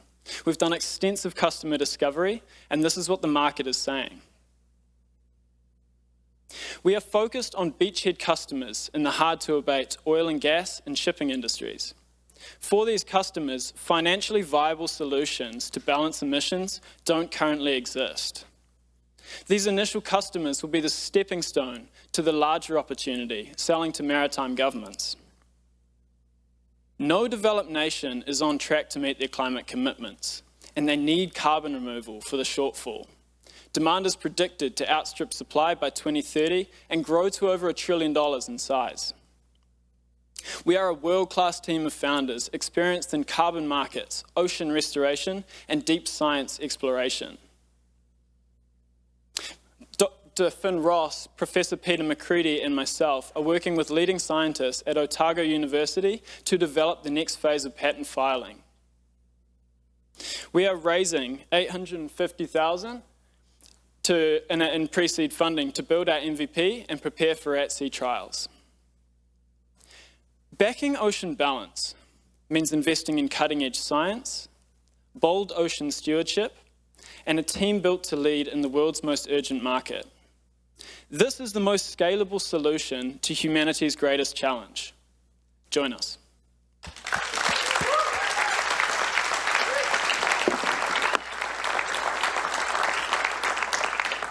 Awesome, Finn. Thank you so much. Finn squared in the team. I love it.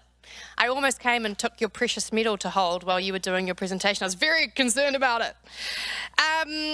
Time for another quick break. There probably are a few words or concepts or things you need to Google after hearing that, but maybe try and save that for tomorrow and use this time to connect with people in the room and get some kai and a bit more energy and come back in technically 10 minutes, but I'm going to start trying again at about 8. So I'll see you then. I like the sound of you.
Okay, I'm going to start this job again.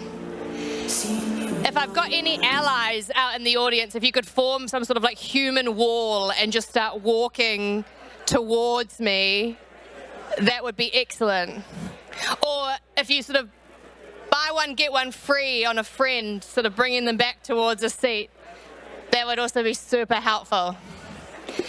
At the moment, I'm using an incentive scheme, but I might start using, you know, a more stick approach if I don't see more activity happening. Slow clap, slow clap, slow clap.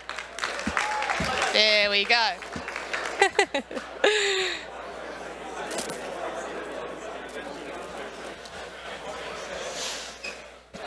Lockie, sit down. I will. I'm going to just start naming names. My eyes aren't actually that good, though. Oh, they're good enough, though. Hi.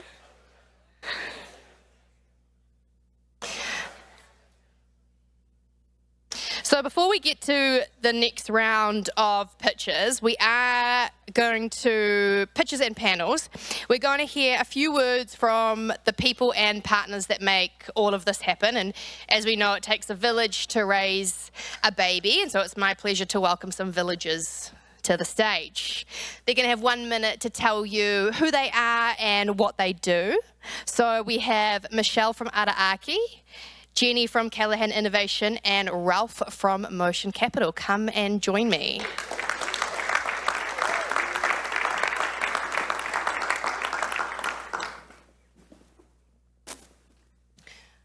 I was told not to give you guys a mic of your own, just in case, but there are three, and there's three of you, so why not? Kia ora koutou, I'm Michelle Polglaze from Araaki. So Araaki is the Future Energy Centre. We're based in the Taranaki region, but we operate nationally, and we support energy transition related ventures. So we support ventures in the flexibility and distributed energy resource side, sustainable molecules, and also energy resilience. So we're absolutely delighted to be a sponsor and supporter of the event here today. There's a few of the ventures we'll be having further conversations with as well. And for us, the energy transition piece as a subset of climate tech is super important because we're all working on a resilient energy future for Aotearoa, New Zealand. Thank you. Kia ora. Great sticking to time. Kia ora koutou, I'm Jenny Duche from Callaghan Innovation, and I lead the startup support programs. Now, who here has heard that Callaghan is closing? Put your hand up. Okay, it is true. I am not able to have an opinion about that, but thank you, Christina, for your comments earlier. But there is a wee bit of good news. So some of the things that we do to support startups will continue, but not all of those things. A few of us are going to be moving over to the Ministry of Business, Innovation and Employment, and some of us also to the new primary research organisations. So some of the things that are continuing. Am I okay for a second? Great. So we have the free coaching service called Startup Aotearoa. So you may have been hearing about that, or hopefully you might hear some more about that later. So that's where any startup founder can get up to 10 free coaching sessions. We're continuing our funding for accelerator programs, and so particularly for Aurora and for the FinTech and for other accelerator and incubator programs throughout the country. A lot of our grants are also continuing. And so we've got new to R&D grants and also the student and career grants that are continuing, and the research and development tax incentive, which is actually 15%. It's not 12.5%, so it's a wee smidgen more. So it's not quite as bad. So, so you're well done on all the teams today. So, kia ora. Hi everyone, my name's Ralph Chang, partner at Motion Capital. Delighted to be here. I must admit, we're pretty excited. The Motion Capital team, we've got Lachlan and Luca. It's like Climate Tech Coachella to us today. We're super excited and a really proud partner of this program. So I'd like to just thank Creative HQ for putting on such a great program and show today, so thank you. Yeah. Our colleagues at Callaghan Innovation, actually, you guys put out a report, I think it was last year saying that in the next 12 months, climate tech companies are going to be seeking $450 million in funding. That's basically, I think it's like 30 times more demand, so 30 times more demand than there is supply. There's a gap there, right? There's a gap. And let's be shameless about it, there's opportunity there as well. It's funders.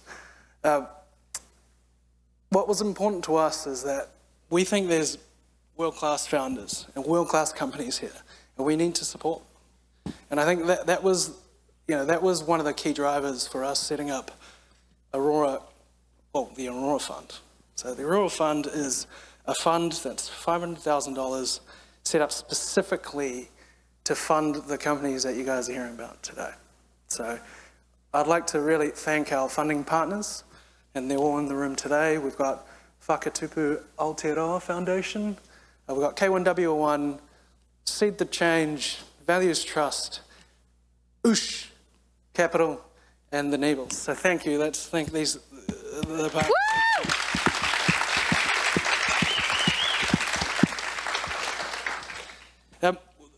So far we've raised over 400 large into this fund. So what that means is we've actually got a few spots left on the dance card. So we'd welcome and be delighted to speak to anyone who want to support the companies that they're seeing today.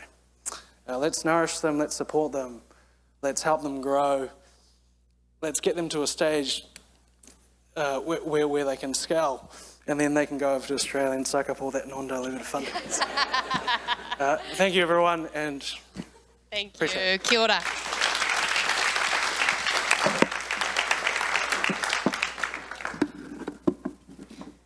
From partners to purses, we're now going to hear from the money bags in the room. Moderated by Lachlan Nixon from Motion Capital, this year's winner of Mindful Money's Most Effective Climate Action Investor 2025. Yeah. Some people like the Oscars, other people like the Mindful Money Awards. He will be joined by Tom Klein from Climate Tech Partners, Nicole Small from Icatone Partners, and Kirsten Vaughan from Versant Ventures.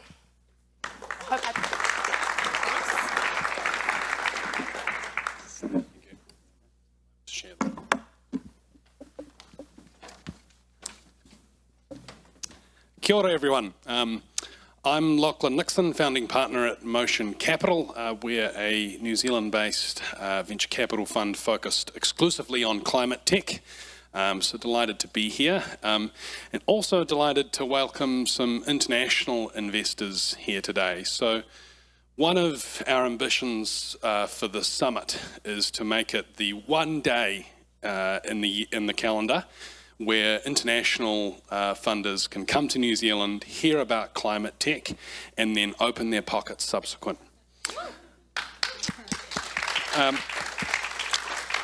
We've done a lot of, at Motion Capital, done a lot of work in the last 18 months to develop relationships with those international funders, and we've managed to get a great crop of Aussies over here today.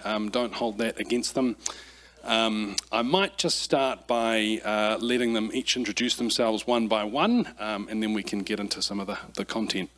Maybe Tom first, and we'll move down. Thanks, Lockie. It's great to be here today. I'm Tom Klein, one of the founding partners of the very originally named Climate Tech Partners. But we really wanted people to know what we do. So we're a Series A investor focusing on climate solutions in energy, transport, industrials and mining. I guess our key point of differentiation is we work very closely with corporates and industry to really understand what their key decarbonisation pain points are and where the opportunity is. and then actively kind of source, startups to help them on their decarbonisation journeys. But importantly for founders, then we connect you with our corporate partners to get pilots, trials and contracts to really try and accelerate your growth. Because we've been hearing today, it's hard for that to happen, and that's, I think, one of the things we're really looking to bring to the ecosystem. And importantly, we, as an Australian fund, though, we are going to be investing 40% internationally, so it will be coming more than one day a year. Nicole. Hi everyone, my name's Nicole Clyde-Small. I come from a company called Ecotone Partners, and we have just launched the Planet Fund. And our fund is quite different from most of the funds and from my peers at neither side of me. We are not a VC. We are looking to invest in more sustainable climate businesses, and we can invest equity and or debt into the companies. We're really looking for scale-ups or companies really at the point of break-even. We are trying to solve for the missing middle of climate finance and be the bridge to opening up further funding for more traditional finance partners. So if that speaks to you, come and find me after, and love to have a chat.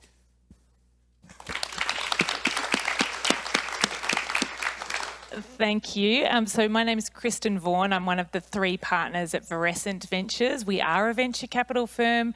We do have an unusual name that is hard to pronounce.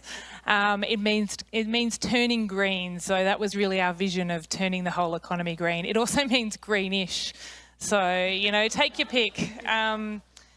So we are a dedicated climate and energy transition VC investor. We invest from seed through to Series B and continue to follow through, but really most of our portfolio is around the A. We are Australian based as well, but we do invest globally, particularly where we think we can add value, where we think there's a good application to the Australian market, or it's a sector that we know really well and we're well connected into that space. We spun out a few years ago now out of the Clean Energy Finance Corporation, which is the world's biggest green bank, which I always like to say because I think Australia has had a checkered past on climate, but that is one thing I think that we've done quite well.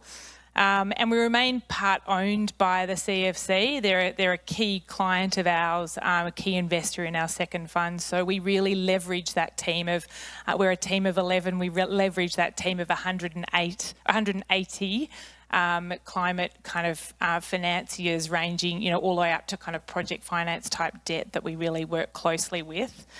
We're a pretty hands-on capital partner. And we manage about $500 million of capital. Just over half of that is deployed already. So we're very much still in deployment mode. And really, I mentioned at a breakfast this morning, I think always super impressed by the ecosystem in New Zealand. I think that there's a really strong sense of entrepreneurialism. And our first investment out of our second fund is into a Kiwi company, and we're hoping there'll be many more.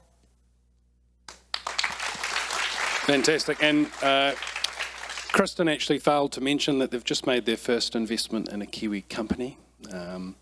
Yes, into Quetta, based out of Napier. So very much about half of where we've deployed our capital has been into energy transition, and we're really excited, I think, about that, the potential in that space. Excellent. So I want to kind of dig into a few tidbits there. I'm pretty confident with this panel we're not going to struggle taking up the half an hour that we have. And maybe starting with you, Tom. So Climate Tech Partners has done a fantastic job spinning up a $50 million Series A climate tech fund out of nowhere, as Tom alluded to, partly through the support of corporate partners. I think in New Zealand we've seen varying engagement of corporate partners, and Climate Tech Partners has done a fantastic job in getting them together. How have you done that, Tom? And what are the main kind of decarbonisation pain points you're seeing amongst those corporate partners? We spoke with over 100 corporates, predominantly in Australia, but some in New Zealand and others internationally. I guess because we wanted to really understand where the demand was. But across that 100, there is definitely different risk appetites. There's still some groups absolutely just sort of paying lip service to decarbonisation, but there are a lot that are now actively looking to deploy and move beyond just announcing goals to really taking action, because they see that that's how they will actually become leaders in the space going forward. So there's probably kind of three key themes that came across. So one, some were looking for relatively quick decarbonisation wins and doing that in the most cost-effective way. That was often sort of software related. It might be improved logistics and optimization software. Next, we saw corporates going, well, how do we actually, capitalise on this opportunity? And so it might be a way for software-hardware combination, like virtual power plants has been a key conversation with a lot of our energy partners, going, how do we actually make more from this new distributed energy opportunity, and how do we lock into some of these new customers that were otherwise potentially doing it themselves behind the meter? And then the third is, for those that really have a dependence on really high carbon emissions, going, well, how are we going to transform our business? Because fundamentally, they realise that if they don't, they're not going to be there into the future. And so, we've got funding from Qantas and Airbus to really help them look at new sustainable aviation fuels. And they realise this is not something that's going to be fixed tomorrow, but they're very much sort of leaning into, as well as long-term offtake agreements, but helping fund new technologies that are going to take 3, 5 or even longer years to start deploying. Fantastic. I'm not sure, Kristen or Nicole, you've got any comments on how climate tech companies might be able to engage with corporates, but Tom seems to have that covered. Look, I think it's, I'm happy to jump in. Yeah, so, I think it is something kind of as we've been investing that our thinking has evolved on as well. I think you've done a brilliant job. I think that's a fantastic ability to try and connect because that's one of the biggest challenges, preaching to the converted probably in the room about how you get, how you do bridge that gap between startups and corporates. And I think we are, we're certainly trying to bring corporates more and more into the cap table earlier on, I think, and doing it in the right way. I think, people can be nervous about how you bring a strategic in, whether you lose confidentiality, how you manage them. But, we are seeing that being done really successfully from a very, very early stage all the way through to kind of something that's closer to being adopted by a corporate. I'll just add to that is I think, and this is a theme I think that's been talked about throughout the day, it's actually about talking to the business and the benefits to them, and really dollars talk here. So if you can prove to the corporates that you're talking to the return on investment that they can get for making, taking early adoption and working with you, that's probably the fastest way to get integrated into their business. Fantastic. And while you've got the mic, Nicole, so I think the Planet Fund is a really interesting finance model for climate tech companies. It's probably not something we've yet seen in New Zealand. So it's post-venture capital stage, but probably prior to infrastructure. And there's a real kind of gap there that a lot of people talk about. Perhaps could you give us some insights from Australia as to how the capital market has developed in order to support the launch of a fund like the Planet Fund? Yeah, so I might talk about actually what's happened in the market to support it, and the way we think we can also catalyse more funding and more startups to grow from here. So I think, sitting on my left is Kristen from Verescent, and as she said, she's raised a $500 million fund. So there are a few climate-focused funds, VC funds that are going earlier, that invest at the sort of pre-seed to seed to Series A stage, that enable companies to get to the point where then they need debt financing or other forms of capital that are just not pure equity. And then that then has sort of stumped them around, well, where do they get that growth if they don't fit the needs of bank lenders or even non-traditional bank lenders that aren't used to investing in climate technologies and riding and taking the earlier stage risk. So that's where we felt there was a real opportunity for us to bring something quite different to the market. And with that, we want to be that bridge to the next capital sources, the more traditional capital sources like infrastructure funds, like PE funds, like actually traditional debt funders. And we hope that by being that bridge across that missing middle, we can then help the early stage funders generate the returns and the exits that they need, and then feed in more capital into the system, and then fund more and more startups. So that's sort of where we see a role around catalysing. We can help catalyse the industry from sort of where the early investors have brought it to sort of bring it forward and progress these companies.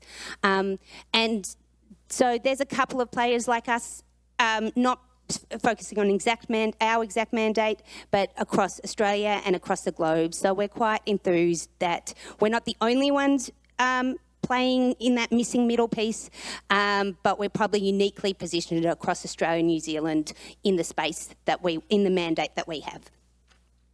Kristen, I'd love for you to develop on that. I know Westpac, for example, has contributed to your latest fund.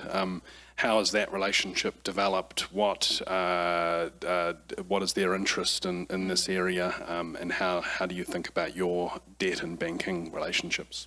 Yeah. I think the work that Nicole's doing with the Planet Fund. Sorry, is filling a fantastic, is really filling a need, because we do see some of those types of options overseas that haven't, and I think you're kind of one of the first, to kind of really step into the Aussie market, which is great. So yes, Westpac invested into our fund, and that allocation, the 500, is across a couple of different funds. So, but they were really interested. It's obviously a little unusual for a bank to invest into a long-term kind of fund like a venture capital fund, but they were really interested. They do quite a lot of off-balance sheet investing, so into early stage companies and scale-ups, and they were really interested. They felt that climate was not something that they could do themselves. They really wanted to work with someone who that's all they do, and they wanted to learn about that. And really what their core kind of strategic interest was to understand what was coming through, how the technologies are developing, how they can start thinking about debt funding things. And I think they would admit they're a little way away from actually being able to do that straight away. But they're talking to, because we have this kind of first fund that we've been building for over the last 8 years plus. And then they're starting to look at some of those companies and starting to evolve their thinking around it and thinking, well, what kind of packages could we put together? It certainly doesn't avoid the need for the work that Nicole's doing at all, but that's potentially some of the sources of capital that your fund is bridging to. Yeah. So for any banks in the room, Motion Capital Fund 1 is currently open. Maybe continuing with Kristen. So Versant's been investing for over a decade, I think now. Almost a decade through initially as part of the CFC, and then they've spun out in the last couple of years. How has your investment thesis in this area changed over time? How do you think about the various kind of markets and products that are involved in climate tech, and what are you focused on now? Yeah, and this is a good one for us all. I'm sure we'll all have views on. But it's interesting. So when we started investing, there really wasn't a lot happening in climate tech in Australia. Actually, when I kind of was really interested when the CFC was set up, and they were mainly focused on institutional finance to start with and project finance. And when they started to say they were going to go down this path, I put up my hand, and I was in growth capital, generalist growth capital, and they said, oh, we want a climate tech specialist. And I was like, okay, good luck. A little while later, they rang up and said, oh, we can't find one of those. Yeah, you can't come and join us. So it was, there was very little happening in the space. There were a couple of funds, and I think there was some discussion earlier around kind of clean tech 1.0, and things had not necessarily gone to plan.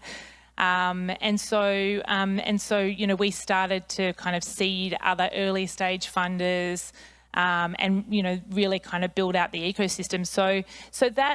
And then the ecosystem has really expanded since then. So I think there's still an incredible way to go in terms of different forms of capital and more options. It's still relatively concentrated, as is venture in this part of the world, full stop. But certainly, and as a subset, it is more concentrated. But look, I think there's more capital, despite some of the the challenge. Despite there was a peak in kind of 2021-ish. Around capital into climate tech, and despite that coming off a long way, it is still much, much higher than it has ever been before. A huge amount of dry powder, so capital available to invest. So I think that's a really great thing for the industry. We started out not investing. I think, again, kind of conversation today around you need certainty of policy in order to invest. We had no certainty of policy, right? Like it was a conservative Liberal government in Australia who did not have strong climate policies when the CFC started investing and when we started investing, and we were still able to, like, the partners had all come from more from out of climate and really kind of private sector capitalist kind of investing, and we had this thesis that if you can align commercial and climate impact, then you will succeed, and you can take, and then you. In particularly where we are, and we'll work with non-dilutive capital to try and make it get there in the early days and kind of take it from there. And that was certainly how we got, I think certainly to get that first portfolio kind of built. And then we've had really strong policies come in that can really help deliver that. And it obviously helps, but I think if you really focus on that alignment, whether you need bridging to get there, but if you focus on the core economics, unit economics, and that's just something that I think we got a little bit carried away too, like with some of the policies globally and the money coming out of the US. But I think it really is now a reset to actually, we know today solar has come down so much, batteries have come down so much. And I think maybe encourage people in this room, so there's all this uncertainty in the world and political uncertainty. If you look across to Australia, we've actually, our last election, doubled down on climate. And it's pretty hard to see that government changing in 3 years' time. So we've probably got a really, the opposition was virtually wiped out. So it's there's kind of 6 years there of pretty certain kind of policies. So we should really be putting our foot down and really making the most of it through that period. So I'm not sure I really answered your question very well. It was great. But a lot around batteries at the moment, I think, is what we're very focused on as well. I guess, I'd just jump in and sort of add to that is that, these things do move in cycles, and it does sound like New Zealand is going through a tougher part of that on a funding and support environment. And, rewind 10 years ago in Australia, it was definitely tough and bleak. But we are, there are multiple agencies now that have, not just billions, tens of billions of dollars to support. And the great news is that it is not restricted to Australian-only companies. If you're willing to come over, projects, plants, grow into Australia, there is capital there. And so I would absolutely, selfless plug for Australia, but absolutely now is a good time to come and look at expanding into Australia. Fantastic. You can add to that, Nicole, if you like.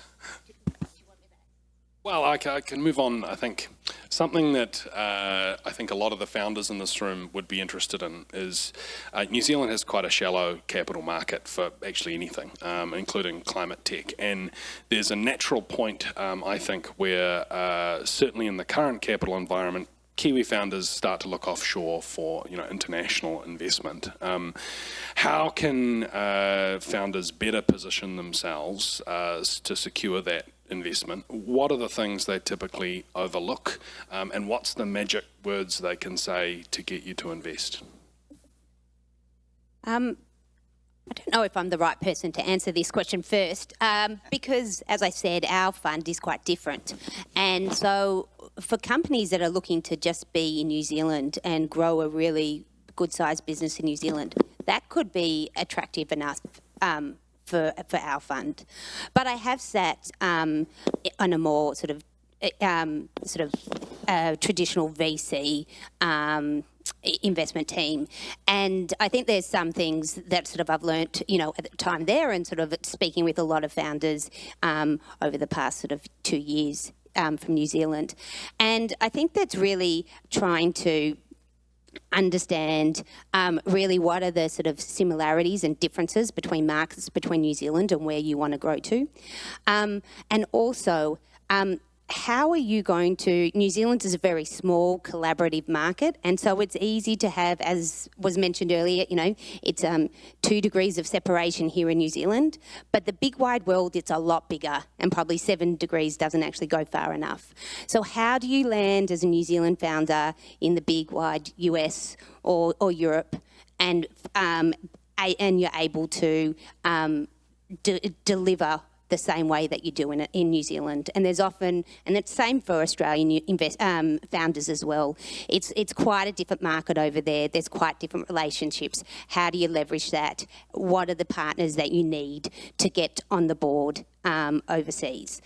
So I think that's really sort of important when talking to international investors around what is actually the growth strategy to move overseas. Because it's nice to say, oh, well, we have a unique product and we can take it, we can export it elsewhere. But how do you actually do that? What are the tangible steps that you will take to do that? So I think that's one sort of key area. I guess the one thing I had sort of prepared to say in relation to that question when we discussed earlier was the importance of storytelling. But I was going to say the founders that have pitched so far today absolutely smashed that and did such a good job of connecting what their business actually does to the importance of that to their end users, their customers. So I think, for other newer founders out there, that is such a key skill, but I was super impressed. And so clearly, kudos to the accelerator for absolutely drilling that in and making that so key and central to the way that, founders are getting their story out there. Fantastic. Well, I look forward to the term sheets, Tom. And just kind of adding to that, I suppose, from Motion Capital's perspective, one thing that we've become really focused on is go-to-market. It's all very well and good to have a fantastic product and technology breakthrough. That's actually table stakes. What really gets us excited is a really clearly defined go-to-market plan and a kind of really defined way to get to those international markets. I do think that's something that the founders kind of overlook, and that would be my top tip. Next was kind of just around, it's probably a can of worms topic, we've got 5 minutes to go. The world's dramatically changed over the last year. There's a huge amount of shift in the climate tech world and beyond. How we talk about these things, what the world's focused on, the policies and everything around it. How have your firms and investment theses managed and changed in the last year? And how are you kind of responding to the current shifting landscape? I'm happy to jump in. So as I was saying before, I think so certainly coming back to that laser focus on unit economics, what problem, just really, really clearly, what's the burning platform that my ideal customer has? How do I solve that for them? And how do I communicate that in a way that really speaks to them and it's their most, so identifying, really focused on the unit economics and really focused on that. I guess it's kind of tying together your comment around go-to-market as well from a really early time, thinking about, but how does this solve it? Who's going to pull this solution into market first?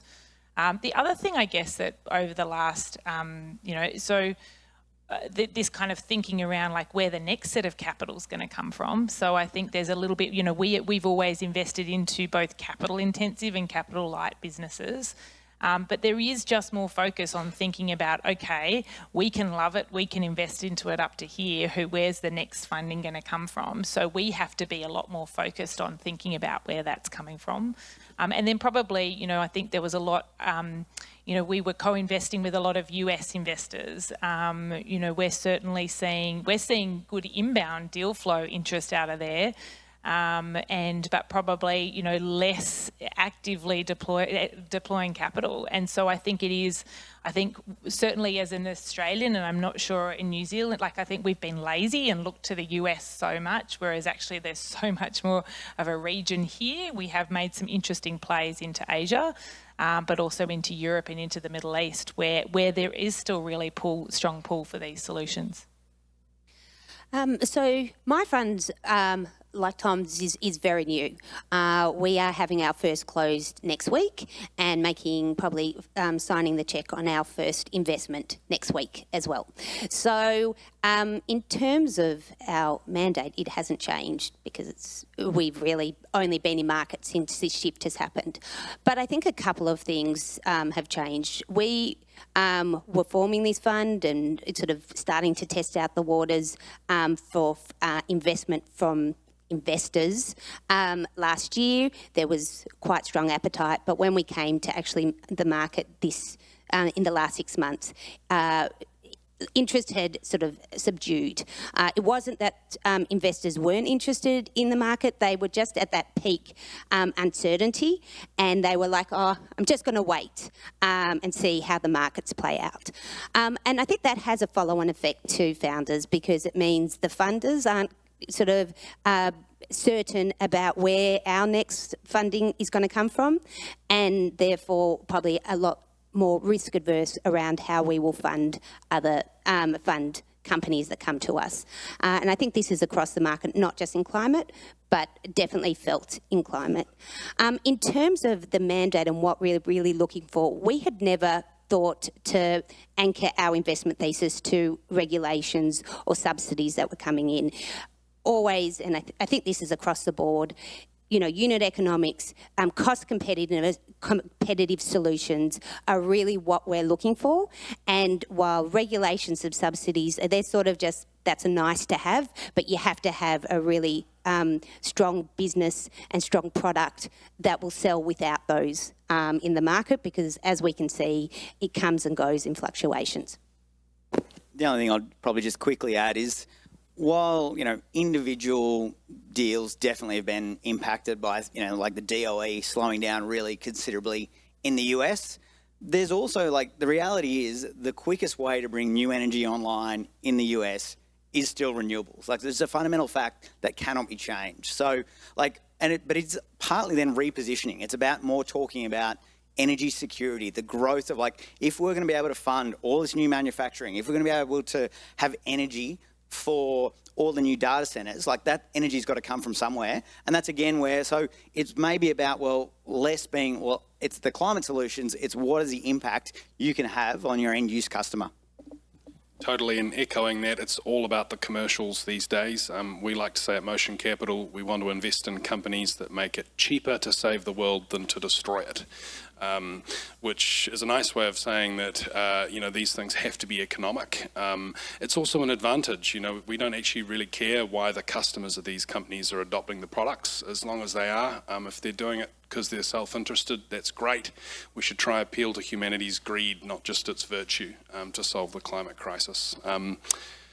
That's all we have time for today. Please join me in thanking our Australian friends.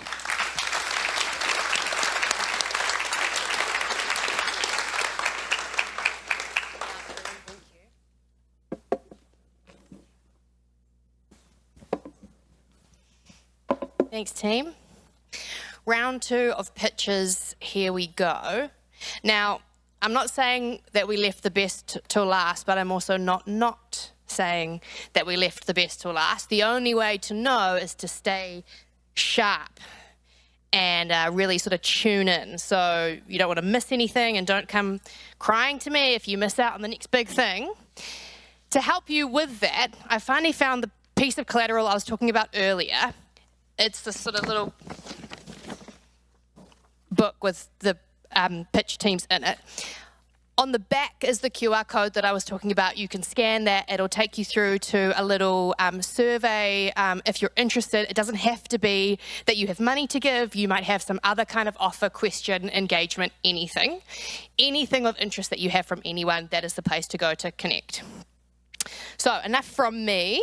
Let's bring our first pitcher to the stage. Please join me in welcoming Chris O's from Aspiring Materials.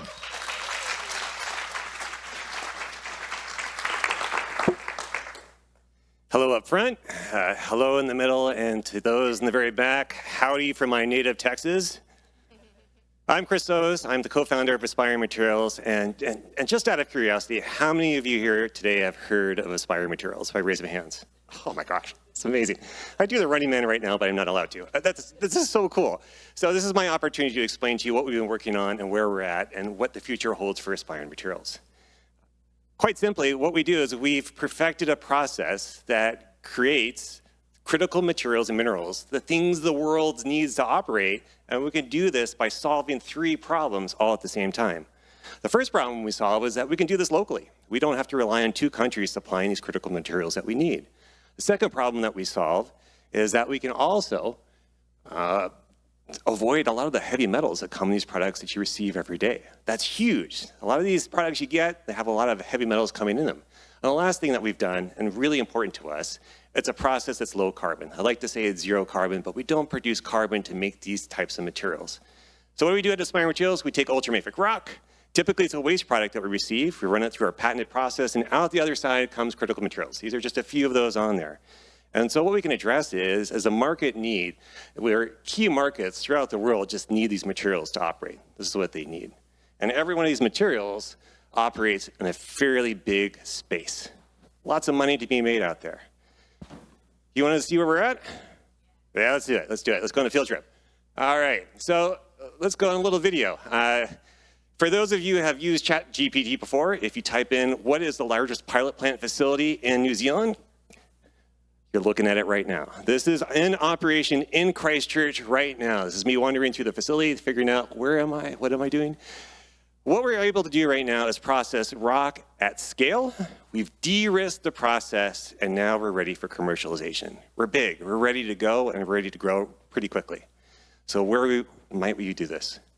Well, I talked about localization. Our feedstock, you can find this throughout the world. It's everywhere, no matter where you go. This means that countries like New Zealand, all the way to a lot of countries in Europe, all the way into North America. You can do this process anywhere, so you don't have to rely on 2 countries supplying the things that you need every day. We can do it. And Aspiring Material already has arrangements from places in New Zealand, places in Europe, and over in Bellingham, Washington, and we're growing that actively right now. To give you an idea, here's a little thing as far as scale. There's a geologist for scale in the front, big rock in the back, and that big pile in the back, that is our feedstock, powdered and ready to go. If you transform that into actual profits, that's $1 billion in profits from that waste feedstock right there. So what we're ready to do, we're ready to prove and optimize our process. We're ready to get ready for commercialization, and all we need is $8 million to do this. Colin, one of our chief financial officers, he's waving his hands over there. He's the numbers person. If you want to talk to us, feel free to talk to us. We'd love to sort of get this up and going. And this couldn't be possible without an amazing team over in Christchurch, and also from amazing investors. So this is the part where I'm supposed to walk away and introduce it, but have you ever seen a Marvel movie before? You always know to wait for the credits, right? All right, so there has been a stealth project that's been in operation at Aspiring Materials for over a year. This is something that Bill Gates himself pulled me to the side and said, I want you to figure this out. We figured it out. We're ready to roll this project out pretty soon. I have been a university professor for well over 20 years, and there's never a magic bullet with climate change or energy. That's what I teach. There's potentially a magic bullet. Stay tuned, more to come. Thank you very much. Very cool. Thank you, Chris. Up next from Sabrotech, we have Keith Hudson. Kia ora, everyone. Sabrotech is about pioneering a revolution in sustainable leather materials. And the problem that we are addressing is around both animal and synthetic leather, otherwise known as polyurethane. And the problem is that both involve high greenhouse gas emissions, they both involve toxic chemicals in their production, and they both, to a greater or lesser extent, create plastic pollution. And the other problem is that there's an epidemic of greenwashing in this sector, such that it makes both brands and consumers have difficulty in identifying genuine solutions. And so Sapratech is addressing these problems head on, and the bio-leather solution that we've created, and this is an example of one of our materials, uses a novel renewable biopolymer that creates a material that's biodegradable at the end, so hence that's a circular sort of system. We also have material that has high performance and doesn't use toxic chemicals in its production. And as I said, we use high transparency to overcome greenwashing. And so we think that this is going to create a new standard in alternative leathers. And we are going to use our high transparency to promote our exemplary environmental credentials, and while at the same time highlight our great functionality and our competitive price. And while there are other sort of alternative leathers appearing on the market, not one of them can you get material performance metrics and environmental impact.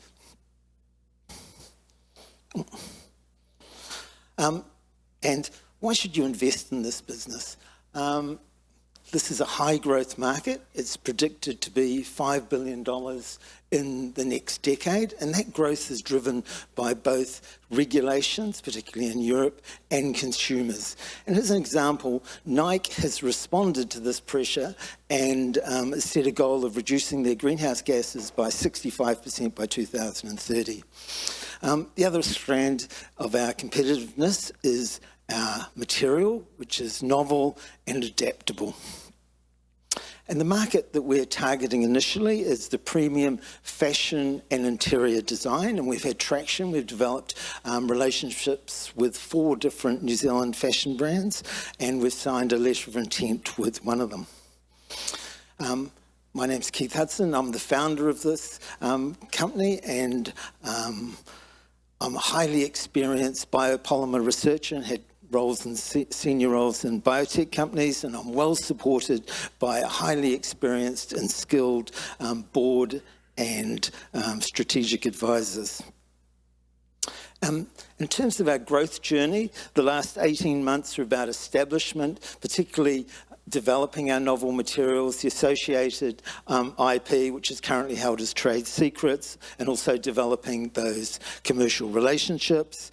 The current period's about securing that innovation, finalising our material specifications, filing patent applications, and early revenue.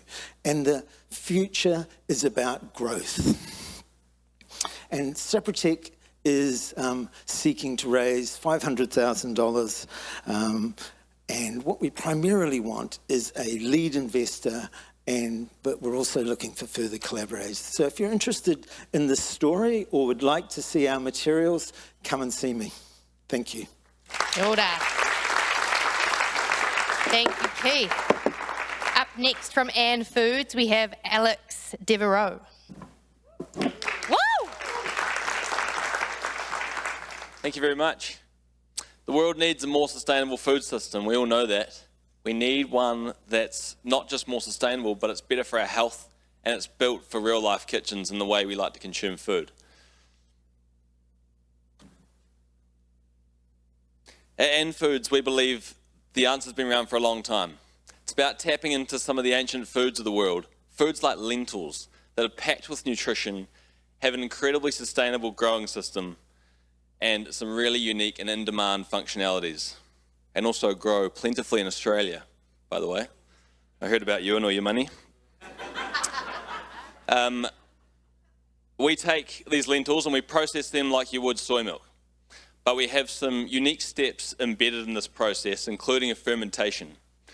This fermentation takes the beany and bitter, nasty taste of lentils and turns it into a really neutral, smooth, nice-tasting liquid, which we can then process into a range of different products.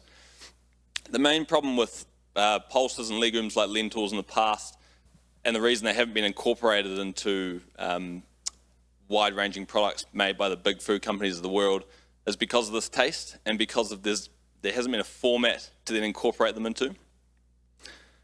We've been working with some of these really large companies, and the reason they like our product is because of the high fibre and high protein content, the ability to replace things like dairy one for one without losing any of that functionality, nutrition or texture, and the potential for a really strong gut health benefit, which is the #1 health claim in the US food industry at the moment. Our vision is to be the chosen partner for global food manufacturers looking to incorporate lentils and other legumes and pulses into their food products around the world. Our first step, which might sound a bit off track, but is to launch the best dairy-free whipping cream. Throughout the product development stage, we've tested this with over 50 buyers and 1,000 consumers, and the answer is getting clearer and clearer. This is the best product of its kind worldwide. The reason that we've chosen to launch this product first is to validate the ingredient play in a real-life product in a real-life setting to de-risk that down the track. And being a like-for-like product with dairy, the market is far more substantial than it would be just for a vegan or dairy-free alternative. We've got a really great team for the stage we're at across industry, engineering and world-class food science out of the Ritter Institute in Palmerston North, New Zealand. We've achieved a lot in the last 24 months, including signing off on manufacturers for our first product and filing our 2 first foundational patents. But we have even more planned for the next 24 months, including launching this cream into the New Zealand and Australia food service channels, and then into Singapore and further through Southeast Asia. But we need your help. We've already raised $2.7 million in pre-seed funding with the Ice House in New Zealand, and later this year we'll be opening up a next capital raise. So we'd love to stay in touch with you. If you'd like to follow our milestones or hear about the capital raise, please send me an email. Thanks. Thank you, Alex. I can't wait to order my first caramel frappuccino with lentil foam from Starbucks. Up next we have Castle Tech and Michael Schweig. Cool. Good afternoon. I'm Dr. Michael Schweig, CTO of Castle Technologies, and I'm here today with our CEO, Professor Jim Johnston. Our vision is to harness geothermal energy to its fullest, and we're doing this by solving the biggest technical challenge in geothermal today, silica scaling. Silica scale affects every geothermal plant in the world to a varying degree. It clogs pipes, heat exchangers, and reinjection wells. As a result, up to 25% of potential generation capacity is lost to operators, which equates up to $3 billion in lost annual revenue. Current treatments are insufficient, like acid dosing, for example, and they only aim to delay the problem. So operators still have to spend lots of money each year on maintenance and annual shutdowns. Instead, we tackle the root cause. In our process, we treat geothermal brine just like making cheese from milk. Add our treatment agent, like rennet, and dissolved silica instantly curdles into a fluffy calcium silicate particle, which you can see on the picture. Our patented process transforms silica into a benign calcium silicate material, effectively eliminating silica scaling and preventing any capacity loss. This means plants can operate at their full potential and generate more electricity over time. The Castle byproduct is a usable and sustainable material and can, for example, be used as a controlled release, nutrient release fertilizer. We've proven our technology on 4 major geothermal sites in New Zealand with partners such as Contact Energy and Ngāti Tuwharetoa Geothermal, with our automated pilot plants demonstrating all unit operations of a commercial scale plant. As global electricity demand is surging, geothermal capacity will expand significantly because unlike wind and solar, geothermal delivers 24/7 baseload power. However, operators can't fully capitalize on their unique advantage due to the performance loss through silica scaling. It is the single largest unresolved bottleneck in geothermal power utilization, and we're offering a fundamental change, not just an increment. The key geothermal markets in the world are Indonesia, Philippines, and the USA, and we're now preparing for a field demonstration in Indonesia through our partnership with a Indonesian government-owned energy provider. Our multidisciplinary team invented, scaled, and piloted the technology from laboratory to technology readiness level 6. We fully own the IP behind the process, with patents granted and pending internationally. And we're now, over the last few years, we demonstrated our technology in New Zealand and are now focusing commercializing our solution in Indonesia and the wider Asian market. We are raising a $3.5 million seed round, and we're looking for impact-driven investors to join us in unlocking geothermal's full potential. Thank you. Very cool. Up next from Dot Ingredients, we have Michael Fielding.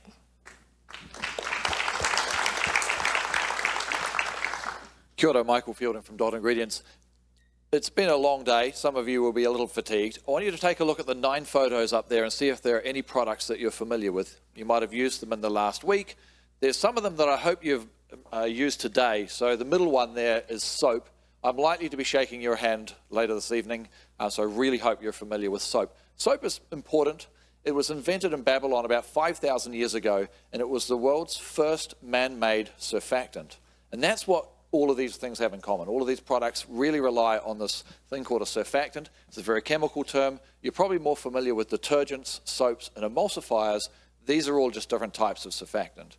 It is now a $50 billion a year industry, 5,000 years after its invention, and it is growing still 6 times faster than global population. The problem is what they're made from: fossil fuels, palm oil, and sugarcane. Solar Firm was talking about how bad sugarcane is earlier today. So the problem is that this is an ever-increasing demand, but it's a supply chain that needs to be completely replaced. Well, how do we know that this is true? Don't take my word for it.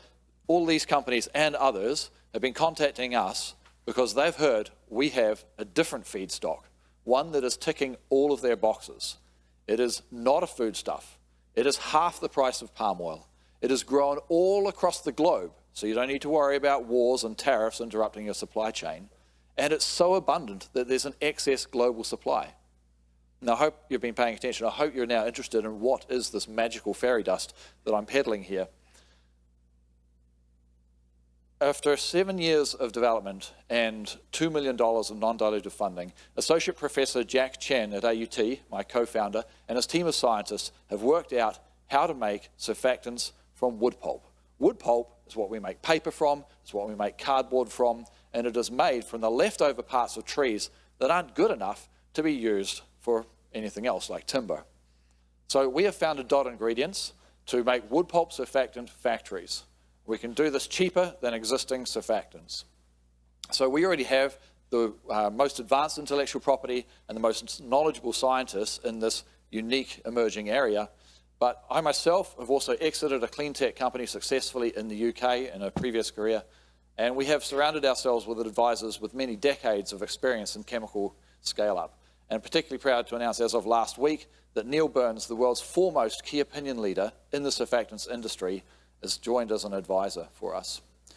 So we know that we can make high-performing emulsifiers. I mentioned them before. They're used in cosmetics, they're used in pharmaceuticals, and they're used in foods and beverages. But we also have a roadmap to even higher volume markets as well, such as detergents.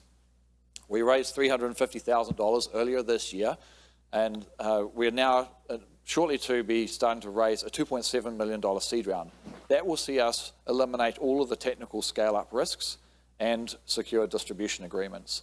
So it'll put us just 3 years away from being able to open the doors on our first profitable surfactant factory, able to undercut existing emulsifier prices. And within 10 years, we want to see factories in key markets around the globe because, of course, this is something that can be manufactured locally. So we've got a lot of work ahead of us. You only have to do one thing, which is to get out your phone, scan that QR code to find out some more, and then find myself and Victor afterwards. And we have some samples, which is a little bit hard to handle with the clicker as well, and we can make you amongst the first in the world to try a moisturizer made with our special surfactants. Thank you.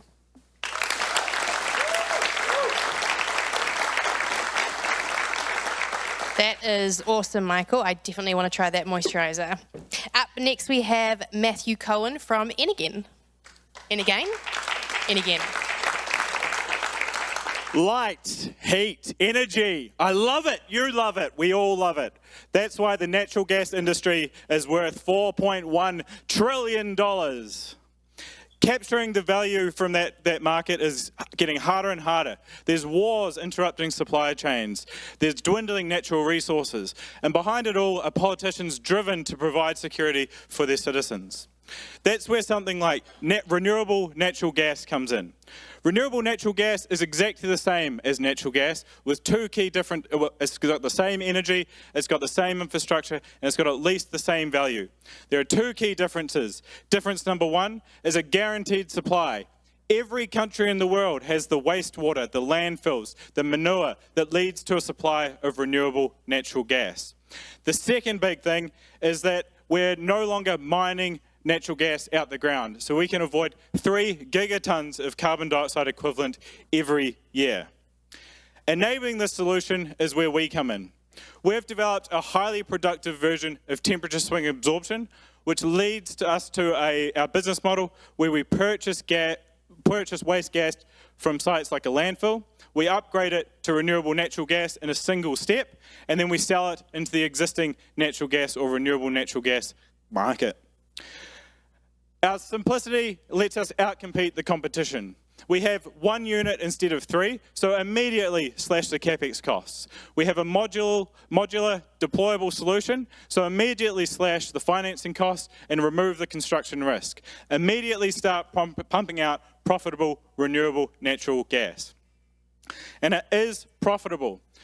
Our production costs are very similar to fossil fuel natural gas production, and it's much lower than existing renewable natural gas production methods, and we're looking at a huge margin compared to the green premium on renewable natural gas.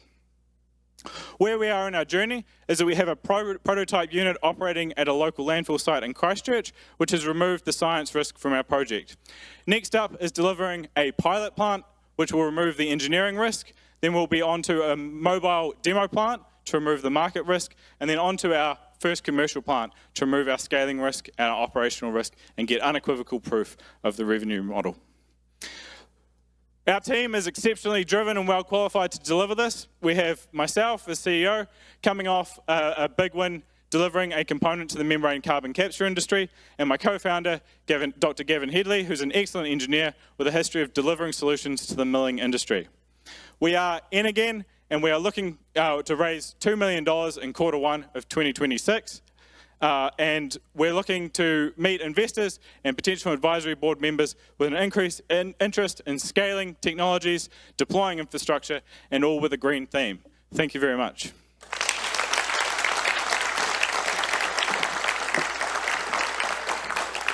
An energetic man and energy. We like to see it. Last but not least, Explorer Ventures with Nan Yang. Ooh, a little bit of velvet. I like it. Last speech of the day, let's make it worth it. Have you ever met Jon Snow? When he says, winter's coming, I get nervous because of my energy bills. Every winter, I have to face a painful choice. Do I want to stay warm or do I want to save money? Actually, it's not just me.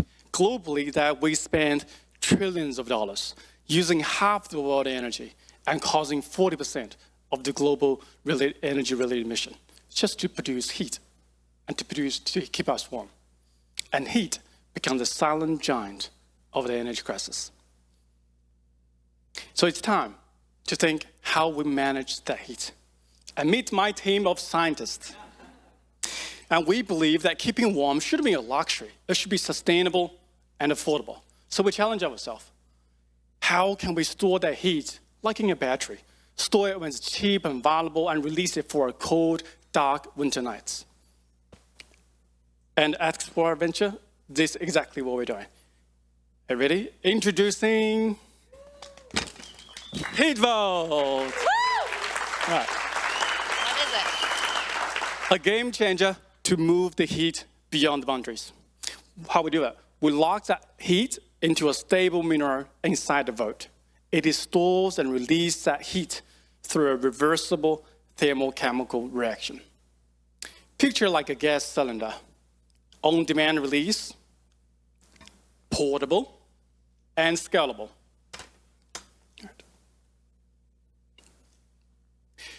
So, what makes us different? Traditional heat storage, they lose heat over time. And other companies go to extreme temperatures and using expensive insulation, but still can't hold that heat for long because heat is a escape artist. And we do it differently.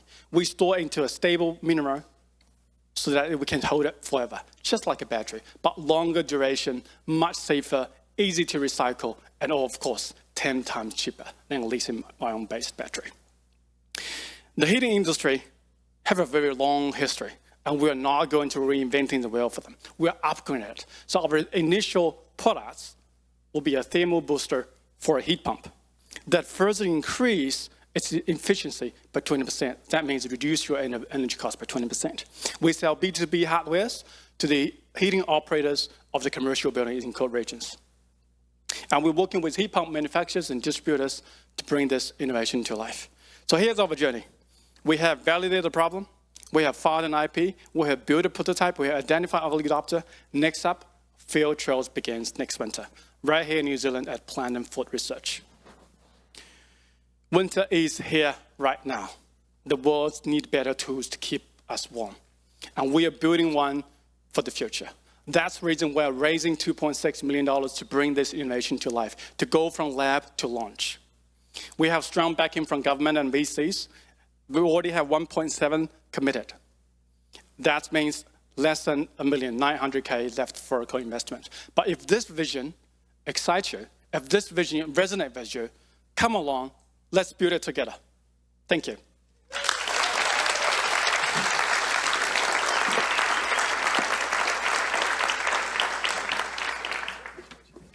I'm nervous, but I'm not going to touch it. I'm just going to look at it. Although it said stable and safe, so we'll be fine. Well, if you haven't had your mind blown today, you probably weren't listening, because we have heard some truly remarkable pitches today from some truly remarkable teams and truly remarkable companies. And before I ask Colm, the GM of startups at Creative HQ, to come up and do some closing remarks, I just want to say that there are going to be drinks and some networking after this. And if you've heard something cool, or if you feel grateful for the energy and passion that you've seen today, the best way to thank the founders or the Creative HQ team is to stay for a drink and just say it to their face. So I encourage you to stick around after this, grab a drink and tell someone how cool they were, because a lot of time and effort and blood, sweat and tears has gone into this, so they deserve it. Colm, come and join me.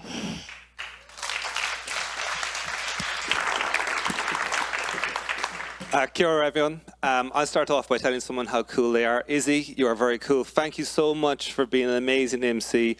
Behind the scenes and prep for today, Izzy has just really engaged with this and done so much, and it's shown up today, and it's great to have an expert and a passionate person like you MCing today for us, so thank you so much.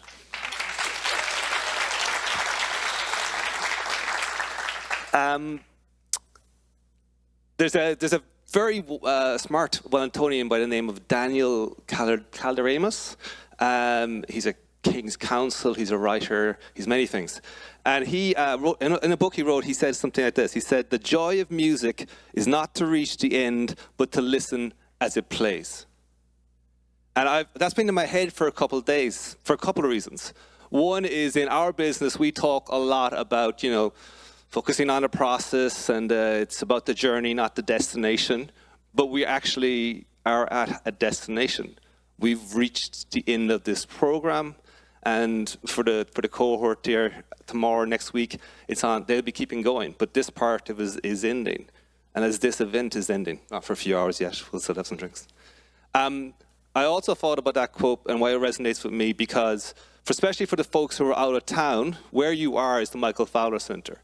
This is an amazing Wellington venue. And if you had the chance, you've been here before, inside there is an incredible, incredible music chamber.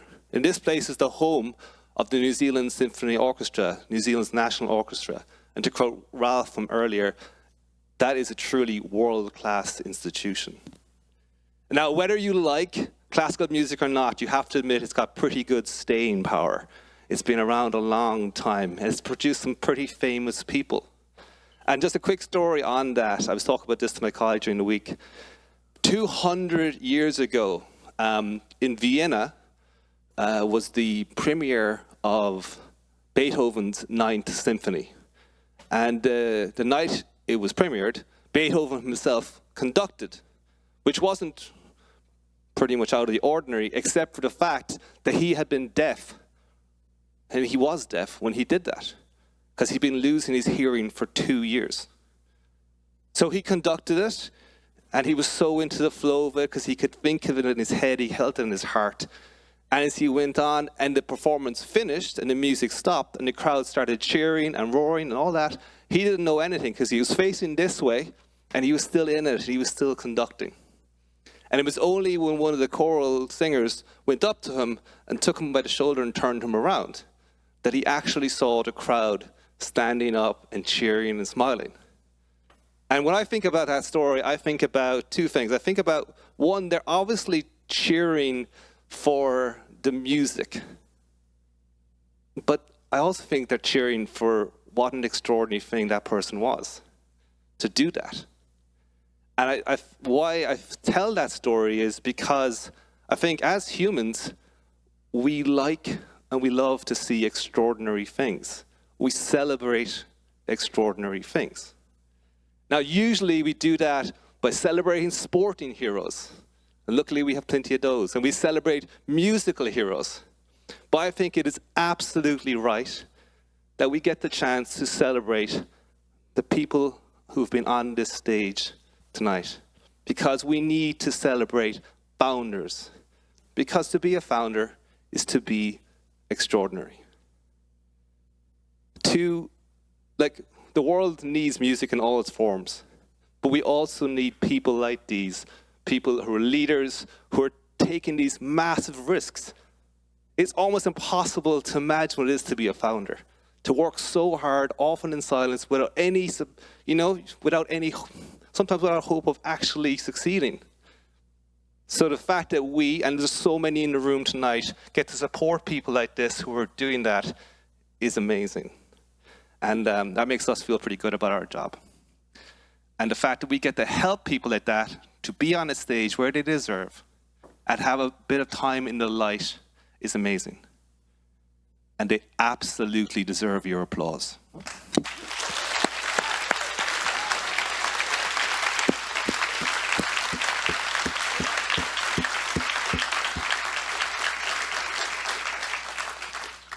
I've only got 2 more things to say, and I'm going to hand to Nate.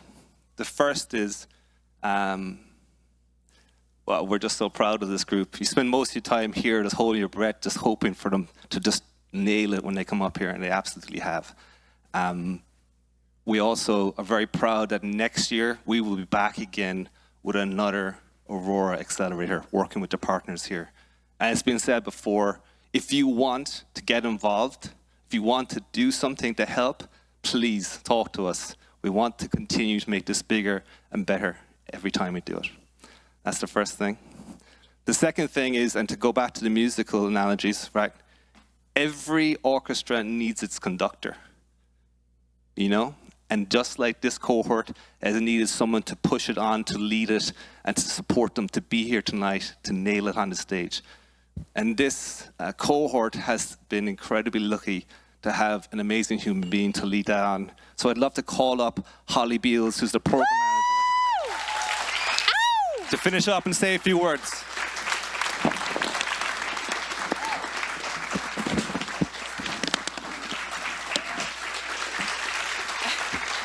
Oh, well, this is my absolute pleasure. In fact, those are beautiful. It is my great privilege, and what gets me out of bed every day is founders like you, Aurora founders in this cohort, and you've done us incredibly proud today, and thank you for entrusting us with this little piece of your journey.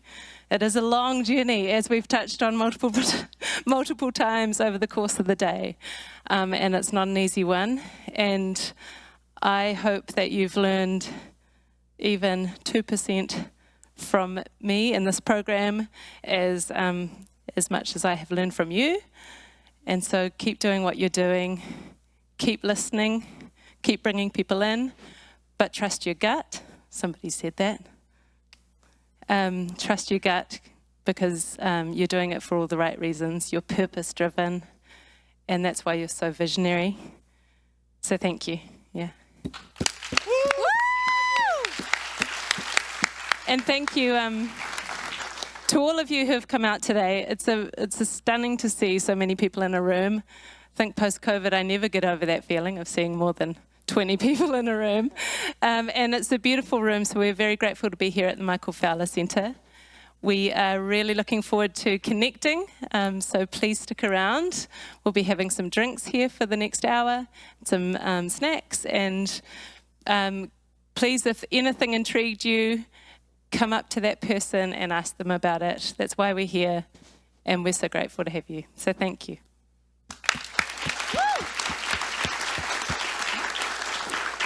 I'm going to welcome back Nate. O tēnei ka mihi atu.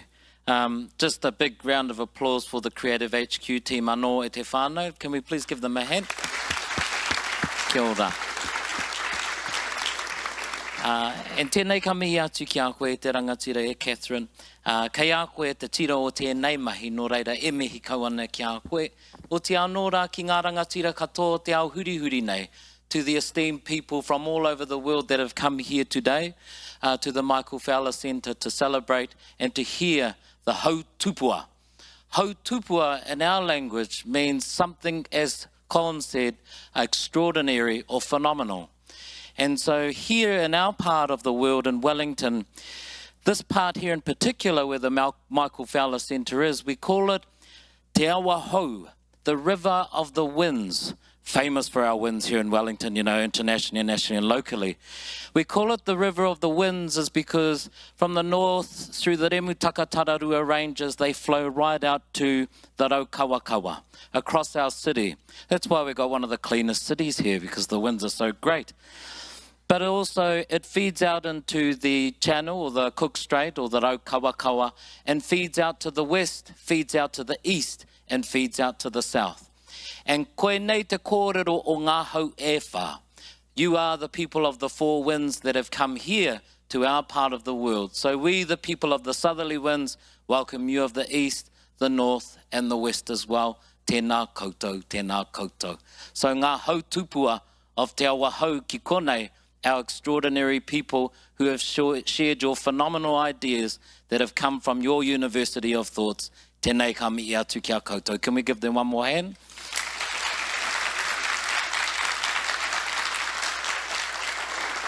And I won't go on too long any further because I've got to go and do the citizenship ceremony at Te Papa after this, so I better be quicker so no one's going to get their certificate. But whānau, I'll share this karakia with you to close us off. It acknowledges the energy that has been exerted. A lot of energy has been expressed, exerted and used for this to be occurred. So now, as the whānau said from Creative HQ, go and have a drink, settle in and enjoy yourself and recenter yourself and have a safe journey home. Koenei. Manawa tīna, manawa tīna, manawa toka, tēnei hoki tō manawa ka tīna, tēnei hoki tō manawa ka toka, tēnei hoki tō manawa ka pautai ki tia, tīna noho tō manawa, he manawa ora. Again, let it be those things of love, compassion and goodwill to all humankind and our environment be the things that guide us now and into the future. Turu turu o whiti whakamaua kia tīna, tīna. Home ye hui e, tai ki e. Oh, bar's open now, whānau. Or am I too early? No. Have a great one, whānau. Kia ora.